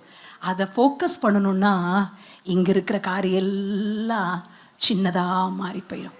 இதை நடத்துற தேவன் என் கூட இருக்கிறார். ஆபிரகாமுக்கு செஞ்சவர் எனக்கு செய்ய மாட்டாரா என்ற எண்ணத்தை ஆண்டவர் கொடுத்து விடுவார். கடைசியா சாராளை சொல்லி நான் முடிக்க விரும்புகிறேன். சாராளை ஏன் நோக்கி பார்க்க சொல்லியிருக்கிறாங்க. ஒரு அமேசிங் கேரக்டர் சாராள் கிட்ட இருக்குது. அவங்க கீழ்ப்படிஞ்சாங்கன்னு சொல்லி பேதுரு எழுதுறார். 1 பேதுருல கீழ்ப்படிந்து ஆண்டவனே அப்படின்னு சொல்லி கீழ்ப்படிந்தாங்கன்னு சொல்றாங்க. நாங்கள் கீழ்ப்படிதலை குறித்து நம்ம பார்த்தோம். பேதுரு ஒரு பெண்ணை கோடிட்டு காட்டுறாருன்னா அது பெரிய விஷயம்தான். பேதுருவே சொல்றாரு, அலங்காரம் எது அப்படின்னு சொல்லும்போது கீழ்ப்படிதல்னு சொல்லிட்டு சாராள் கணவனை ஆபிரகாமேன்னு கூப்பிட்டாங்க அப்படின்னு சொல்லி, அந்த கீழ்ப்படிதல் என்ற காரியம் 3 காரியத்தை அந்த 1 பேதுரு 3ஆம் அதிகாரத்துல அதுல நமக்கு போடப்பட்டிருக்குது. அது என்ன அப்படின்னு சொன்னா, 1 பேதுரு 3ஆம் அதிகாரத்துல என்னன்னா, கீழ்ப்படிதல் எதையெல்லாம் நமக்கு காட்டுதுன்னா, கீழ்ப்படிதல் அது கடமை என்பதை ஒரு பெண்ணுக்கு காட்டுது. இன்னொன்னு, கீழ்ப்படிதல் அதுதான் நமக்கு அலங்காரம். பேதுரு சொல்லிட்டாங்க, சாந்தமும் அமைதலும் உள்ள ஆவியே, கணவனுக்கு கீழ்ப்படிந்து பணிந்திருக்கிற ஆவிதான் கணவனுக்கு அது நமக்கு அலங்காரம்னு சொல்லிட்டாங்க. 2 3வது கீழ்ப்படிதல் என்பதை வெளிக்காட்டுகிறதா பேதுரு சொல்லுது. அது ஒரு வாய்ப்பு. எதற்கான வாய்ப்பு? திருவசனத்திற்கு கீழ்ப்படியாத கணவரை மனம் திரும்ப செய்ய ஒரு வாய்ப்பா. ஹல்லேலூயா. அப்ப சாராள் கீழ்ப்படிஞ்சாங்க. அவங்களை ஏன் நோக்கி பாருங்கள் ஆண்டவர் சொல்றாரு. ஏமா, அது உனக்கு கடமை பெண்ணே, அது உனக்கு கடமை, அதுதான் உனக்கு அலங்காரம். அது இன்னொரு காரியம், அதுதான் உனக்கு உன் கணவர் மனம் திரும்பலையேன்னு சொல்லி நீ கலங்குறல்ல, உன் மனைவி இவங்க இவங்களுடைய வாழ்க்கையில மாற்றம் உண்டாகலையேன்னு கலங்குறோம்ல, அவங்க மனம் திரும்புவதற்கு தான வாய்ப்பே நம்ம கீழ்ப்படிந்து பணிவிடை ஆவியோட, சப்மிசிவ் ஸ்பிரிட்டோட அவங்களுக்கு கீழ்ப்படிந்து நடக்கிறதா.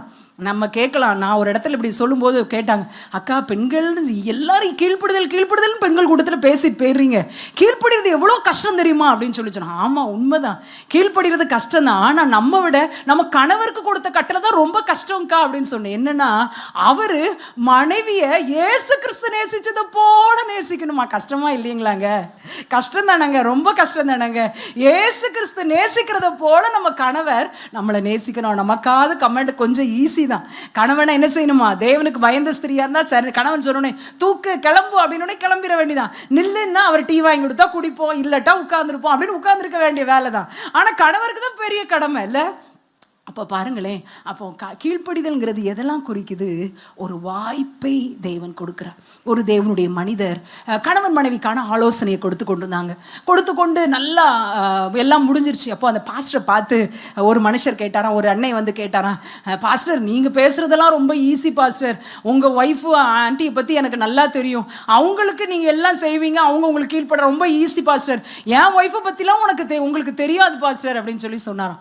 உடனே பாஸ்டர் சொன்னாராம், அப்படின்னா நீ அதிக கிருபையெல்லாம் கேட்டு வாங்கியிருக்கணும் அப்படின்னு சொன்னாராம். என்ன பாஸ்டர் சொல்றீங்க அப்படின்னு சொன்னோன்னே அவர் சொன்னாரா, உனக்கு என் மனைவியை காட்டிலும் அல்லது உனக்கு கொடுத்த மனைவி மோசமான மனைவியா இருந்தா ஆண்டவர்கிட்ட அந்த மோசமான மனைவியோடு சேர்ந்து வாழ்ந்து தேவபக்தி உள்ள ஒரு சந்ததியை உருவாகிறதுக்கு, ஆண்டவரே எனக்கு இன்னும் கிருபை வேணும், அதிக கிருபை வேணும்லாம் நீ கேட்டிருக்கணும்ப்பா, நீ அதிக கிருபை கேட்டு அவர் உனக்கு தந்திருப்பாரே அப்படின்னு சொல்லி ஆண்டவர் சொன்னாராம்.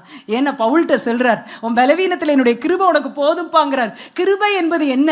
ஒருவருக்கு இதுதான் லிமிட், இவ்வளவுதான், இன்னைக்கு 100 ml தான் உனக்கு கிருபை ஊத்துவேன், 1/2 லிட்டர் தான் உனக்கு கிருபை அப்படின்னு மெஷர்மெண்ட் கணக்குல யாருக்கு எவ்வளவு தேவையோ தேவைக்கு தக்கதாக கொடுப்பதுதான் கிருபை. மோசமான கணவனை வச்சிருக்கிறீங்களா, மோசமான மனைவி இருக்கிறாங்களா, கிருபையை அதிகமா ஆண்டவர்கிட்ட கேட்க வேண்டியதா. இந்த மனைவி கூட குடும்பம் நடத்த, இந்த கணவர் கூட குடும்பம் நடத்த எனக்கு அதிக கிருபை வேணும் ஆண்டவரே, என் பிள்ளைகளை பிள்ளைகளை தேவபக்தி உள்ள பிள்ளைகளாய் வளர்க்கிறதுக்கு எனக்கு அதிக கிருபை வேணும்னு கேட்டா போதும், அவர் அதிக கிருபைகளை கொடுத்து விடுவார். ஒருவேளை இப்படி மனைவி இருந்ததுனாலதான், இப்படி கணவன் இருந்ததுனாலதான் என்னால ஒரு காட்லி ஃபேமிலியை உருவாக்க முடியலன்னு சொல்லி பரலோகத்துல நியாய தீர்ப்பு நாள்ல போய் நீங்க ஒரு குற்றம் சாட்டுனீங்கன்னா ஆண்டவர் சொல்லுவாராம். அந்த கூட்டத்தில் இருக்கிற ஒரு தேவ மனிதனை கூப்பிட்டு, எப்பா இங்கே வாங்க, முன்னாடி நில்லுங்க, இவரோட லைஃப் எல்லாம் இந்த ப்ரொஜெக்டரில் போடுங்க அப்படின்னு சொன்னால், அவரை இங்கே குற்றம் சொன்னார்ல, அவரை விட மோசமான மனைவி அவங்களுக்கு கிடச்சிருப்பாங்களாம். அவர் கூட அவர் எப்படி வாழ்ந்தார்னு ப்ரொஜெக்டரில் போடுறத பார்த்த உடனே பார்த்து முடிச்சுட்டு சொல்வாரா, எப்பா உன்னை விட மோசமான மனைவி அவருக்கு, ஆனால் அவர் என்ன செஞ்சார், அதிகமான கிருபையை என்கிட்ட கேட்டு பெற்றுக்கொண்டு ஒரு தேவபக்தி உள்ள குடும்பத்தை உருவாக்கி இன்னைக்கு பரலோகத்துக்கு வந்துட்டார். நீ என்ன செஞ்ச, எனக்கு இப்படி மனைவி இருக்காங்களே இப்படி மனைவி இருக்கிறாங்களே முறுமுறுத்தே வாழ்க்கையை என்ன செஞ்சுட்ட, முடிச்சிட்டேன்னு சொன்னாங்களாம். இன்னைக்கு ஆண்டவர் எப்படிப்பட்ட இருதயத்தோடு இங்கே இருக்கிறோன்னா நமக்கு தெரியல. ஒருவேளை இப்படிப்பட்ட மனைவியா, இப்படிப்பட்ட கணவரா, எப்படி நான் என் குடும்பத்தை உருவாக்க, எப்படி என் பிள்ளைகளை நான் உருவாக்க அப்படின்னு சொல்லி நீங்கள் கவலைப்படுறீங்களா? மோர் ப்ராப்ளம் மோர் கிரேஸ். எவ்வளோ பிரச்சனைகள் உங்கள் வாழ்க்கையில் இருக்குதோ, எவ்வளோ கடின நபரோடு உங்கள் வாழ்க்கையை நீங்கள் அப்படியே டிராவல் பண்ணுறதுக்கு ஆண்டவர் வச்சிருக்கிறாரோ, அப்படிப்பட்ட ஒரு மனுஷனா நீங்கள் இருந்தீங்கன்னா, ஒரு சாதாரண எனக்கு கிடைக்கிறதை விட பல மடங்கு அதிக கிருபையை தேவன் உங்களுக்கு தருவார். ஊழியம் செய்கிற என் கணவரோடு வாழ்கிறதுக்கு எனக்கு கிடைக்கிற ஒரு கிருபையை அதை விட பிரச்சனையோடு கணவரோடு, பிரச்சனையுள்ள கணவர், வார்த்தையை சொன்னாலே குற்றமடிக்கிற பிள்ளைகள், இப்படிப்பட்ட சூழ்நிலையில் வாழ்கிற உங்களுக்கு அதிக கிருபையை தேவன் கொடுக்க வல்லமையுள்ளவராய் இருக்கிறார். மோர் ப்ராப்ளம் மோர் கிரேஸ். கிருபையை வச்சு நம்ம வாழ்க்கையில ஜெயித்துடலாங்க. எவ்வளோ பெரிய பிரச்சனையா இருந்தாலும் இந்த குறுகிய கால ஓட்டத்துல கிருபையை வைத்து நாம் ஜெயித்து விட முடியும். விசுவாசிக்கிறோம். ஹல்லேலூயா சொல்லாமா? கிருபையை வைத்து நான் ஜெயிப்பேன் சொல்லுவோமா? கிருபையை கொண்டு, தேவ கிருபையினால் என் வாழ்க்கையை நான் ஜெயிப்பேன், தேவ கிருபையினால் ஒரு வெற்றியுள்ள ஒரு கிறிஸ்தவ வாழ்க்கை வாழுவேன், தேவ கிருபையினால் என் கணவருடைய மனம் திரும்புவதற்கு ஏற்ற மனைவியா நான் வாழ்வேன், தேவ கிருபையினால் என்னுடைய மனைவியின் மாற்றத்திற்கு என்னுடைய நன்னடத்தை காரணமா இருக்கும். தேவ கிருபையினால எல்லாவற்றையும் செய்து முடிக்க முடியும் ஐயா. காலையிலே தூங்கி எந்திருக்கிறீங்கல்ல, தூங்கி எந்திரிச்சு அந்த கட்டில உட்கார்ந்து உங்க கால் தரையில படுறதுக்கு முன்னாடி, ஆண்டவரே என் காளி பொண்ணு தரையில நடக்கல, கால் தரையில படல, இன்றைக்கு நான் எங்க நடக்கணுங்கிற என் பாதையை நீ உறுதிப்படுத்தும், இன்றைக்கு தேவையான கிருபை என் மேல ஊற்றப்படட்டும்னு சொல்லி நீங்க ஜெபித்து பாருங்க. ஒரு தேவ மகிமை தூங்கி எழுப்பி உட்கார்ந்து கால தரையில ஊனுவதற்கு முன்பதாகவே அன்றைக்குரிய கிருபையினால் தேவன் உங்களை நிரப்பி விடுவார். அன்றைக்கு என்ன ப்ராப்ளம் ஃபேஸ் பண்ண போறீங்க, கிருபை பொருந்த வார்த்தைகளை உங்க நாக்கில் வைப்பார். தானியேலின் நாவை தொட்ட தேவன், எரேமியாவின் நாவை தொட்ட தேவன், ஏசாயாவின் நாவை தொட்ட தேவன் உங்கள் நாவை தொட்டு விடுவார். ஹல்லேலூயா. அதிக கிருபை. இன்னைக்கு உபவாச ஜெபத்துல தேவன் எதை உங்களோட இருதயத்துல சொல்றாரோ தெரியல, அதிக கிருபை. என் குடும்பத்துக்கு அதிக கிருபை கேட்டா கட்டாயம் தருகிறார். அதிக கிருபை, நோ லிமிட். லிமிட்டே கிடையாது. கிரேஸ்க்கு மாத்திரம் லிமிட்டே கிடையாது. கிருபை, அதிக கிருபை, அதிக கிருபை, அதிக கிருபை. கேட்டு கேட்டு ஒரு தேவபக்தி உள்ள சந்ததியை உருவாக்கி விட வேண்டும். யாரையுமே நியாயஸ்தானத்திற்கு முன்பதாக நின்று குறை சொல்லவே முடியாதுங்க. அவங்க சரியில்லாததுனால தான், என் கணவன் சரியில்லாததான், பிள்ளை சரியில்லாத, மனைவி சரியில்லாத, எதுவுமே நம்ம சொல்ல முடியாது. முறுமுறுத்து இங்க உலகத்துல வாழ்ந்தோம்னா முறுமுறுத்துக்கிட்டே தான் நம்ம இருக்க முடியும். ஆனா ஒரு வாலிப மகள் ஆண்டவரை விட்டு 17-18 வயசுல பின்வாங்கி போறாங்க. அவங்களை தேவ பக்திக்குள்ளாக ஒரு தாய் நடத்துறாங்க. பைபிள்ல இருக்குது. தீமோத்தேயுல ஐனிக்கேயாள் என்ன காரணத்தினாலோ ஒரு கிரேக்கரை திருமணம் முடிக்கிறாங்க. யூத பரம்பரைப்படி நல்லா வளர்க்கப்பட்டாங்க லோவிஸ் ஆளால தான். ஆனா ஏதோ ஒரு பின்மாற்றம் அடைஞ்சு யூதரை கல்யாணம் பண்ணணும் அப்படிங்கிற ஒரு கட்டளையையும் மீறி, அந்த ஒரு கண்டிஷனையும் மீறி ஒரு கிரேக்கரை மனம் பிடிக்கிறாங்க. ஆனா அப்படிப்பட்ட ஒரு பின்மாற்றம் அடைந்த ஒரு பெண்ணையும் ஒரு லோவிசால் மறுபடியும் தேவனுடைய பக்கம் கொண்டு வந்து விட்டாள். ஹல்லேலூயா. இப்போ நம்ம பிள்ளைங்களை குறித்து பின்மாற்றம் அடைகிறாங்க. நம்மளால முடியாது, அவங்கள கொண்டு வர்றதுக்கு நம்மள மோர் கிரேஸ், மிக கண்ணீர், அதிக கண்ணீர், அதிக ஜெபம், அதிக கிருபையை நம்ம பெற்றுக்கொள்வோம். உங்க பிள்ளை மனம் திரும்பலையா, பின்மாற்றத்தில் இருக்கிறானா, நீங்க அவனுக்காக என்னெல்லாம் செய்யலாம், எளிமையா செய்யலாம். அவன் ஸ்கூலுக்கு போகும்போது அவன் டிஃபன் பாக்ஸை கழுவும் போது ஜோமுனுங்க. அவனுடைய துணியை துவைக்கும் போது, ஆண்டவரே அழுக்கெல்லாம் அவன் துணியை துவைக்கிறேனப்பா, அவன் இருதயம் இவ்வளோ அழுக்கால நிறைஞ்சிருக்குதே, அந்த துணியை மடிச்சு ஷெல்ஃப்ல மடிச்சு வைக்கும் போது எவ்வளோ ஒரு ஒழுங்காத நான் மடிச்சு வைக்கிறேன், ஆனா என் பிள்ளையினுடைய வாழ்க்கை ஒழுங்கீனமா இருக்கு, ஆண்டவரே அவனை ஒழுங்குபடுத்துங்கன்னு ஜெபிங்க. அவன் தூங்கி கொண்டு இருப்பான் என்றால் அவனுடைய கட்டிலுக்கு பக்கத்துல நின்று அவன் தலை மேல கையை வச்சு, ஆண்டவரே என் பிள்ளைய மாற்றுன்னு சொல்லி கண்ணீர் விட்டு ஜெபித்து பாருங்க. ஒரு தாய் சொன்னாங்க, வாலிப வயதுல இருக்கிற தன்னுடைய மகன், அவங்க ஒரு ஸ்கூல்ல படிச்ச எல்லா பாவமும் அங்க இருக்குது, ஆண்டவரே அந்த ஸ்கூலுக்கு தான் என் பிள்ளைய நான் விடணும். 5 மணிக்கு ஜெபிக்க எந்திரிப்பாங்களாம். பிரேயருக்கு எந்திரிக்கும் போது கிட்ட வந்து முழங்கால் போட்டு ஜெபம், ஆண்டவரே என் பிள்ளை எகிப்துல இருந்தாலும் ஒரு யோசேப்பா இருக்கணும், பாபிலோன்ல இருந்தாலும் ஒரு தானியேலா இருக்கணும், ஆகா அரண்மனையில இருந்தாலும் 50 தீர்க்கதரிசிகளுக்கு அப்பமும் தண்ணீரும் கொடுத்த ஒரு உபதியாவா இருக்கணும்னு சொல்லி ஒவ்வொரு நாளும் ஜெபிப்பாங்களாம். ஏசப்பா நமக்கெல்லாம் ஒரு அழகா மாடலா வச்சுட்டாங்கல்ல.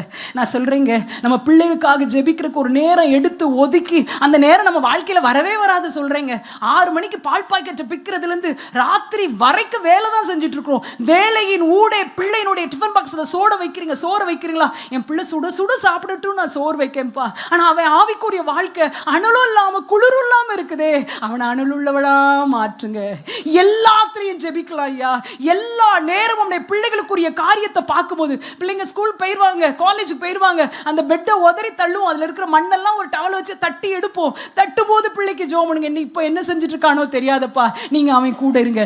ஜெபித்து கண்ணீர் வெடித்து பிள்ளைகளுக்காக நீங்க கிருபையை கேட்டு பெற்றுக்கொள்வோம் என்றால் நிச்சயமாக செய்ய முடியும். தேவ பக்தி இல்லாத ஒரு கணவர் தான் ஐனிக்கையானுடைய கணவர், ஒரு கிரேக்கர் தான். ஆனா அதிக கிருபையை பெற்றுக்கொண்டு பவுலோடு உடன் ஊழியக்காரராய் ஊழியம் செய்கிற ஒரு தீமோத்தேயுவை அவர்கள் என்ன செஞ்சிட்டாங்க, உருவாக்கிட்டாங்க. லோவிசால் ஒரு மாடல், பின்மாற்றம் அடைந்த தன்னுடைய பிள்ளையை மறுபடியும் ஆண்டவருக்குள்ள கொண்டு வந்த ஒரு லோவிசால் மாடல். மகனை வளர்க்கிறதுக்கு கணவருடைய உதவியே இல்லை, அப்படியும் தேவபக்தி உள்ள ஒரு பிள்ளையை உருவாக்குனதுக்கு ஐனிக்கையால் ஒரு மாடல். ஆண்டவனுக்கு பல மாடல் நம்ம முன்னாடி வச்சிருக்கிறார். இன்றைக்கு குடும்பங்கள் கட்டப்பட வேண்டும் என்று ஆண்டவர் விரும்புகிறார். உடைக்கப்பட்ட குடும்பங்கள் எத்தனையோ இருக்குது, உடைஞ்சு இருக்கும். ஆனா உடைவு தெரியாம ஏதோ பூசி மொழிகி ஒட்டி வச்சிருக்கிறத போலதான் இன்னைக்கு நிறைய குடும்பம் இருக்குது. ஆனா உள்ள அவ்வளோ வேதனைகள், அவ்வளோ பிரிவினைகள், அவ்வளோ ஒருமனம் இல்லாத காரியங்கள். தேவன் நம்மிடத்துல சொல்றேன், இங்க இருக்கிற ஒவ்வொருத்தரும் ஒரு மனதோடு தேவ பக்தி உள்ள ஒரு குடும்பத்தை உருவாக்கிட்டா போதும் ஐயா. அடுத்த சந்ததி கர்த்தரை சேவிக்கும், தலைமுறைக்கும் அது கர்த்தருடைய சந்ததி எனப்படும். ஹல்லேலூயா. ஆபிரகாம் சாராளை பார்த்தோம். கடைசியா சாராள் ஒரு உபசரிக்கிற குணம் உள்ளவங்களா இருந்தாங்க. 18வது அதிகாரம் நினைக்கிறேன். 18வது அதிகாரத்துல 3 பேர் அவங்கள தேடி வர்றாங்க. 3 பேர் யாரு? 2 தூதன், 1 தூதனானவர்னு இருக்கதா, ஏஸ் ஆண்டவர் காட். 3 பேர் வர்றாங்க. வந்த உடனே ஆபிரகாம் வந்து, ஐயோ அவங்கள பார்த்தோட அவர் கை கால் ஓடலை. உடனே சொல்கிறார், நீங்கள் கொஞ்ச நேரங்க இருங்க, நான் உங்களுக்கு சாப்பாடு செஞ்சுட்டு வரேன். ஓடியே வர்றாரு. கூடாரம், அதில் வாசம் ரொம்ப ரொம்ப அழகாக இருக்குது. கூடார வாசல்லே நின்றுப்பார்னு நினைக்கிறேன். ஏய் சாரா, 3 படி மாவை எடுத்து நீ உடனே என்ன செய், அப்பம் சுடு அப்படின்னு சொல்லிட்டு அவங்க சாரா அப்படி கூட சொல்லலை. அதுக்குள்ளே ஓடி மாட்டு தொழுவத்துக்கு போய் அங்கே ஒரு வேலைக்காரன் சொல்லி ஒரு இளங்கண்டை அடைச்சு சூப்பராக சமைப்பான்னு சொல்கிறாரு. யோசித்து பார்த்தா அவருக்கு தெரியுது 90 வயசு தான் சாராளுக்கு, பலவீனமானவங்க தான். 3 படி மாவுன்னா 4.5 கிலோ கோதுமை மாவை சப்பாத்தியா செய்யணும், அதுவும் மெல்லிசா ஊட்டணுமா பாருங்களேன். எங்களுக்கு ஒரு அக்காவை தெரியும், அவங்க நிறைய மாவு பிசைவாங்க, எல்லாரும் நல்லா சாப்பிடுவாங்க பாருங்க. நான் சப்பாத்திக்கு 1 உருண்டை எடுக்கிற அளவை விட ஒவ்வொரு சப்பாத்திக்கும் 3 உருண்டை எடுப்பாங்க. ஏன்க்கா இவ்வளோ திக்கா போடுறீங்க? அப்பந்தாங்க எங்க வீட்டு வயிறுலாம் நிறையும்க்கா, நீங்க சுடுற மாதிரிலாம் சுட்டு போட்டுக்கிட்டு இருக்க முடியாது அப்படிம்பாங்க. அப்போ 4.5 கிலோ மாவு அதை என்னதான் செய்யணுமா, மெல்லிய சப்பாத்தியா ரொட்டியா செய்யறாங்க. அவருக்கு தெரியும் சாராள் சொன்னா செய்வா, அவளோட ரிப்ளைக்காக நான் காத்திருக்க வேண்டியதில்லை அப்படின்னு சொல்லி கடகடன்னு அவளோட ரிப்ளைக்கு காத்திருக்காம மாடு இருக்கிற மந்தை இருக்கிற இடத்துக்கு போயிடுறாரு. சாராள் ஒரு உபசரிக்கிற ஒரு பெண்ணா இருக்காங்க. அடுத்த அதிகாரம் அதுல இந்த முறை தான் வாசிக்கும் போது கண்டுபிடிச்சே, 2 பேர் போறாங்க. ஆபிரகாமை மீட் பண்ணிட்டு தான் அந்த தேவதூதர்கள் 2 பேர் தான் லோத்து இருக்கிற ஊருக்கு போறாங்க. அந்த 19ஆம் அதிகாரத்தை நீங்க வீட்டில் போய் வாசித்து பாருங்க. அதுல போட்டிருக்கு, அவன் புளிப்பில்லா அப்பத்தை சுட்டு அவங்களுக்கு விருந்து பண்ணினான். எவன்? லோத்து. அதே தூதர்கள் தான் போறாங்க. நான் உபசரிக்கிறதுக்கு லோத்தின் மனைவி ஒத்துழைக்காத ஒரு மனைவி, அவன் தான் அங்க அப்பத்தை சுட்டான் போட்டிருக்குது. 19ஆம் அதிகாரம் 3ஆம் வசனம் நினைக்கிறேன். லோத்து தான் அங்க போய் சட்டியை பெட்டியை உருட்டி சப்பாத்திக்கு மாவு. அவருக்கு தெரியும். லோத்து மனைவிட்ட போய், அம்மா இப்படி ஒரு கெஸ்ட் வந்திருக்காங்க, யாரு அவங்க, எங்க இருந்து வந்தாங்க, ஊர் பேர் தெரியாதவங்களுக்கெல்லாம் நான் சாப்பாடு போட முடியுமா? 1000 கேள்வியை கேட்பா. அது என்னத்துக்குயா, நானே சப்பாத்தியை சுட்டுறேன்னு சொல்லி என்ன செய்ய ஆரம்பிச்சிட்டார் லோத்து, செஞ்சிட்டார். இதில் நான் காமெடியாக ஒரு காரியத்தை பார்த்தேன். நான் நினைத்து கொண்டேன், சாராள் வீட்டுக்கு உபசரிக்க தெரிந்த ஒரு குடும்பத்துக்கு போகும்போது ஆண்டவரும் கூட போகிறார். 3 பேர் போகிறாங்க. உபசரிக்க தெரியாத ஒரு குடும்பத்துக்கு 2 தூதர்கள் தான் போகிறாங்க. நீங்களும் நானும் ஆண்டவரை உபசரிக்கிற, மற்றவர்களை அந்நியரை உபசரிக்கிற ஒரு குணம் நமக்கு இருந்ததுன்னா ஆண்டவராகிய தேவன் நம்ம வீட்டிலேயே இருப்பார் ஐயா. நம்ம குடும்பத்தின் அப்பமும் தண்ணீரும் ஆசீர்வதிக்கப்படும். உங்கள் அலங்கத்துக்குள்ள சமாதானமும் சந்தோஷமும் இருக்கும். அங்க சாராள் செய்யறாங்க 90 வயது, இங்க லோத்து செய்யறார். ஐயோ அப்ப நீங்க ஜென்ஸ் சமையலே செய்யக்கூடாது தப்புன்னு சொல்றீங்களாங்க அப்படின்னு சொல்லுங்க. அப்படிலாம் சொல்ல வரலங்க. அங்க அந்த குடும்பத்துல லோத்தின் மனைவியினுடைய கேரக்டரை, அங்க இருக்கிற காரியத்தை நம்ம புரிந்து கொள்ள முடிகிறது. உபசரிக்கிற குணம். நம்ம மற்றவங்களை கவனிக்கிறதுக்கு நம்ம மனம் உவந்து செய்யணுங்க. அதுவும் பொருளாதார ரீதியில் கஷ்டப்பட்டவங்களாம் வந்துட்டாங்கன்னா, நம்ம உறவினராக இருக்கலாம், அயலகத்தராக இருக்கலாம். நம்ம வீட்டில் ஒரு 2 ஸ்வீட் இருக்குது, அதிரசமும் இருக்குது, ஒரு மில்க் ஸ்வீட் இருக்குது. அப்போ நம்ம என்ன செய்வோம், ஒரு பணக்காரர் வந்துட்டான்னா மில்க் ஸ்வீட் வைப்போம். ஆனால் நம்ம இனிமேல் என்ன செய்ய போகிறோம், பணக்காரர் மில்க் ஸ்வீட்டு அன்னாடு இருக்கு அவருக்கு, இவங்களுக்கு மில்க் ஸ்வீட்டை எடுத்து வைப்போம். அப்படி எல்லாவற்றிலும் ஆண்டவர் மகிழும்படி பரலோக கவனத்தை உங்களுடைய என்னுடைய அன்றாட வாழ்க்கை கவர முடியும் ஐயா. முடியும், விசுவாசிக்கிறீங்களா? நம்ம செய்கிற சின்ன சின்ன காரியங்கள்ல தேவன் நம்மளோட இடைப்பட்டு காரியங்களை செய்வதற்கு அவர் உண்மையுள்ள தேவனாயிருக்கிறார். நீங்கள் அறியாமல் அந்நியரை நீங்க உபசரிக்க நாடுங்கள். அறியாமல் நீங்கள் தேவதூதர்களையும் உபசரிப்பது உண்டு. ஒரு ஹாஸ்பிட்டாலிட்டி அப்படிங்கிறது பெண்களுக்கே உரிய ஒரு கிஃப்ட், வரம். அது ஆண்டவர் கொடுத்திருக்கிறார். இருக்கிறத கொடுக்கறதுக்கு வைங்க. என் பிள்ளைக்கு என் பேத்திக்குன்னு சொல்லி மிச்சம் பிடிக்காதீங்க. நாளைக்கு அது என்னத்துக்குங்க ஆக போகுது? நிறைய வீட்டில் ஃப்ரிட்ஜை திறந்தோம்னா அங்கே உள்ள நேத்திக்கு முந்தானைக்கு நாளானைக்கு அப்படிதான் உள்ள ஃபுல்லாக இருக்கும். ஒரு அம்மா வீட்டில் எல்லாம் பழச வச்சிருப்பாங்க. அவங்க மகா வந்து கேட்பாங்களாம், இந்த டப்பா எடுத்து, அம்மா இதுக்கு எத்தனை வயசு அப்படின்னு கேட்பாங்களா. அப்படின்னா இது 2 நாளைக்கு முன்னாடி உள்ளது 2 வயசு, இது 2 வயசுமா அப்படின்வாங்களாம். 1 வாரத்துக்கு முன்னாடி உள்ளது எடுத்துக்காட்டினா, ஓ இந்த கொத்தமல்லி தோலை இது ஒரு வயசா, இது 7 வயசுமா அப்படின்னு சொல்லுவாங்க. அப்படி பழசெல்லாம் உள்ள டம்ப் பண்ணி இப்போ அப்பாவும் எப்பங்க நம்ம எடுக்க போகிறோம்? எப்பயும் நம்ம உள்ள இருக்கிற சட்னியை எடுக்க போறது இல்லை. அது அந்த நேரமே சூடா இருக்கும் போதே நம்ம வீட்டில் உதவிக்கு ஒருத்தங்க வராங்களா, மகிழ்ச்சியோட சாப்பிடட்டும். அவங்களுக்கு அந்த இட்லியை நல்லா அவிச்சிருப்போம், சூடா 2 கொடுத்துருக்கலாம். ஆனா அதை சாயங்காலம் வச்சு சாயங்காலமும் கொடுக்க மனசு வராது. ராத்திரிக்கு ஒரு வேளை ஆகுமோ அப்படின்னு அதே ஹாட் பாக்ஸ்ல வைப்போம். மறுநாள் போனவர் தான் தெரியும் இது ஆகாது, தோசை தான் நம்ம பிள்ளை கேட்கணும்னு. அந்த காஞ்சி போய் மண்டையில எரிஞ்ச மண்டை உடஞ்சு போவோம். அப்படி ஒரு இட்லியை கொடுத்தோம். அப்படி ஒரு இட்லி என்ன செய்கிறோம், கொடுக்குற மனசாக இருக்குது? இல்லவே இல்லைங்க. ஆண்டவர் அறிகிற நீங்களும், ஆண்டவருடைய அன்பை டேஸ்ட் பண்ண நீங்களும் நானும், நான் மறிக்க வேண்டிய இடத்துல எனக்காக தம்முடைய சொந்த குமாரனை கொடுத்துருக்கிறாரியா. அவர் கொடுத்த வாழ்க்கை, அவர் கொடுத்த குடும்பம், அதை கட்டணும். என் பிள்ளைங்களை தேவனுக்காய் வளர்க்கணும். என் சுற்றி இருக்கிறவர்கள் இந்த வெளிச்சத்தில் எடுத்திருக்கு ராஜாக்களும் நடந்து விடும்படி செய்யணும். எனக்கு பிரச்சனை இருக்கலாம், பாடு இருக்கலாம். ஆபிரகாமை சாராளை நோக்கி பார்த்து நான் ஓட அழைக்கப்பட்டிருக்கிறேன்னு நினைக்கும் போது எல்லாவற்றையும் செய்வோம். கடைசி என்னுடைய சாட்சியின் ஒரே ஒரு பகுதி நான் சொல்லி நான் முடிக்கிறேன்.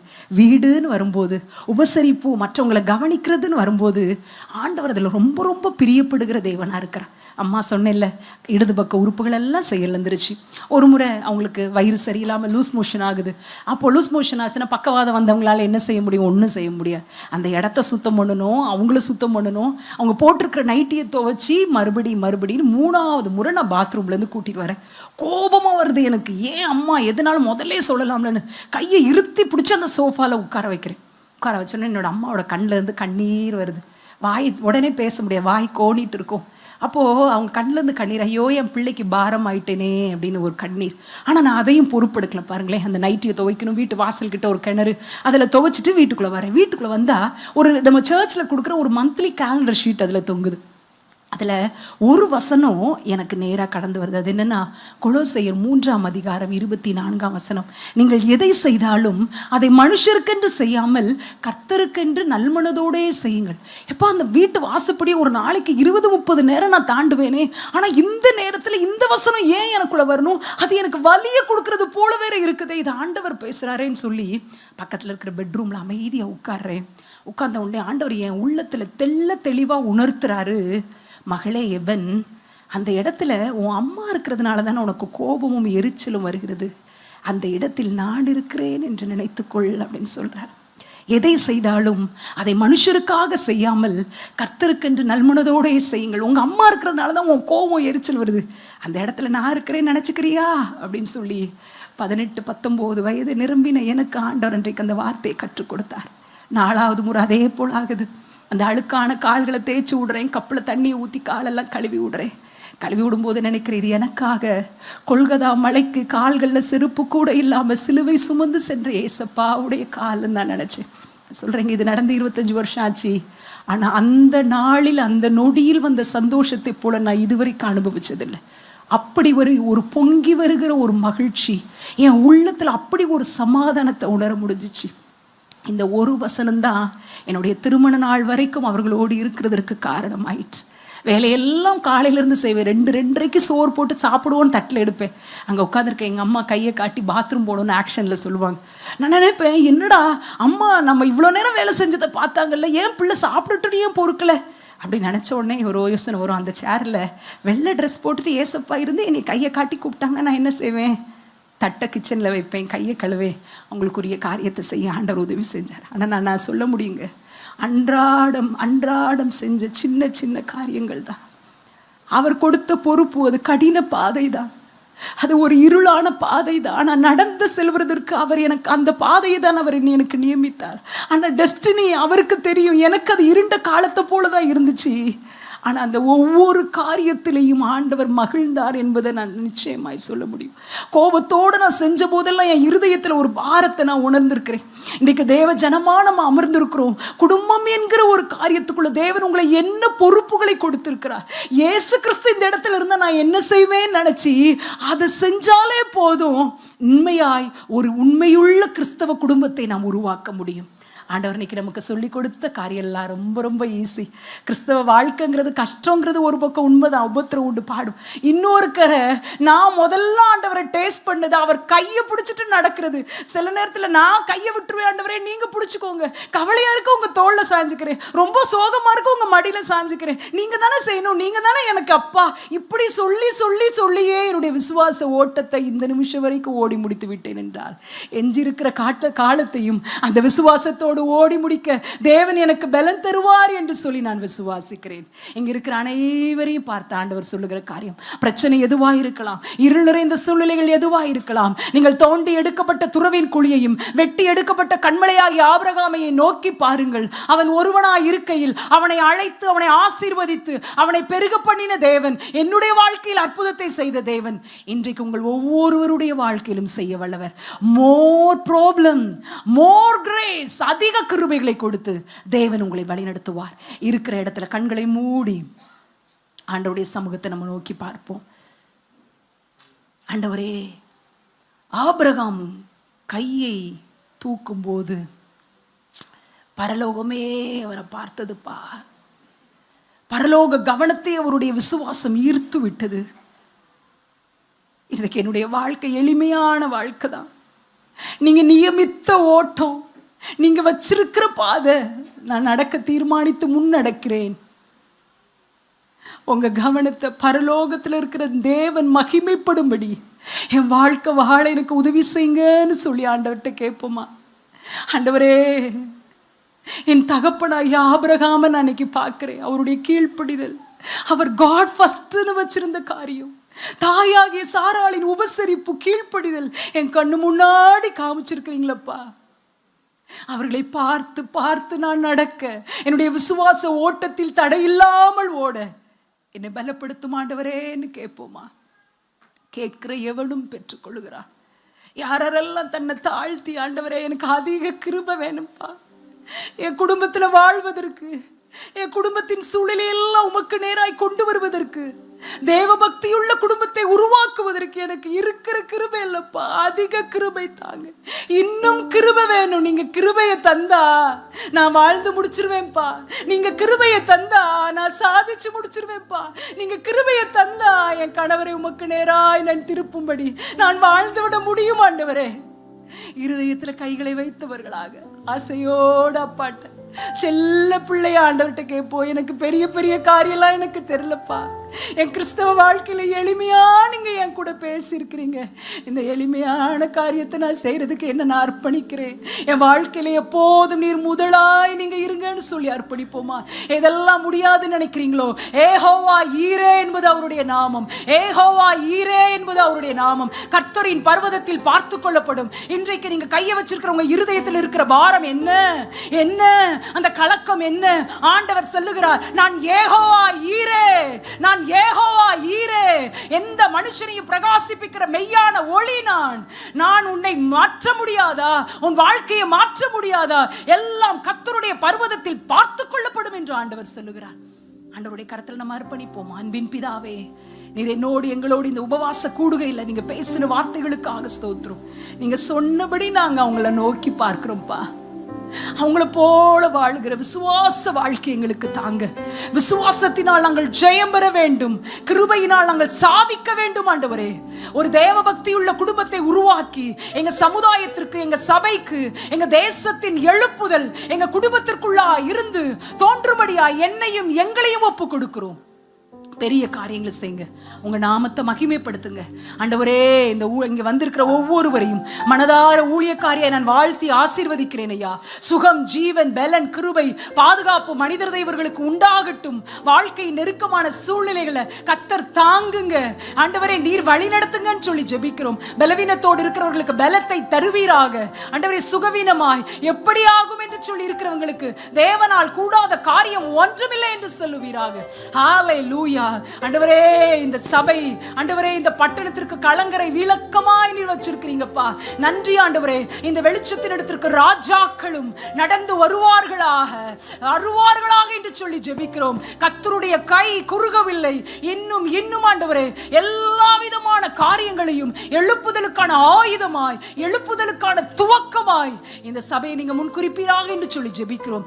தேவனுடைய கிருபை ஆளுகை ஒவ்வொருவரோடும் கூட இருக்கட்டும். முன்னின்று நடத்துகிற தேவ பிள்ளைகளை மோசேக்களின் முகத்தை போல பிரகாசிப்பிக்க பண்ணுகிற தேவன் அல்லவா? அப்படி பிரகாசிக்க செய்து கொண்டிருக்கிறதற்காக ஸ்தோத்திரம். ஹல்லேலூயா. அப்படிப்பட்ட கிருபையினால் முடிசூட்டுவீராக. பெரிய காரியங்களை செய்யுங்க, உங்க நாமத்தை மகிமைப்படுத்துங்க. துதி, கனம், மகிமை எல்லாம் உமக்கு செலுத்துகிறோம். இயேசுவின் மூலம் ஜெபிக்கிறேன் நல்ல பிதாவே. ஆமென், ஆமென், ஆமென்.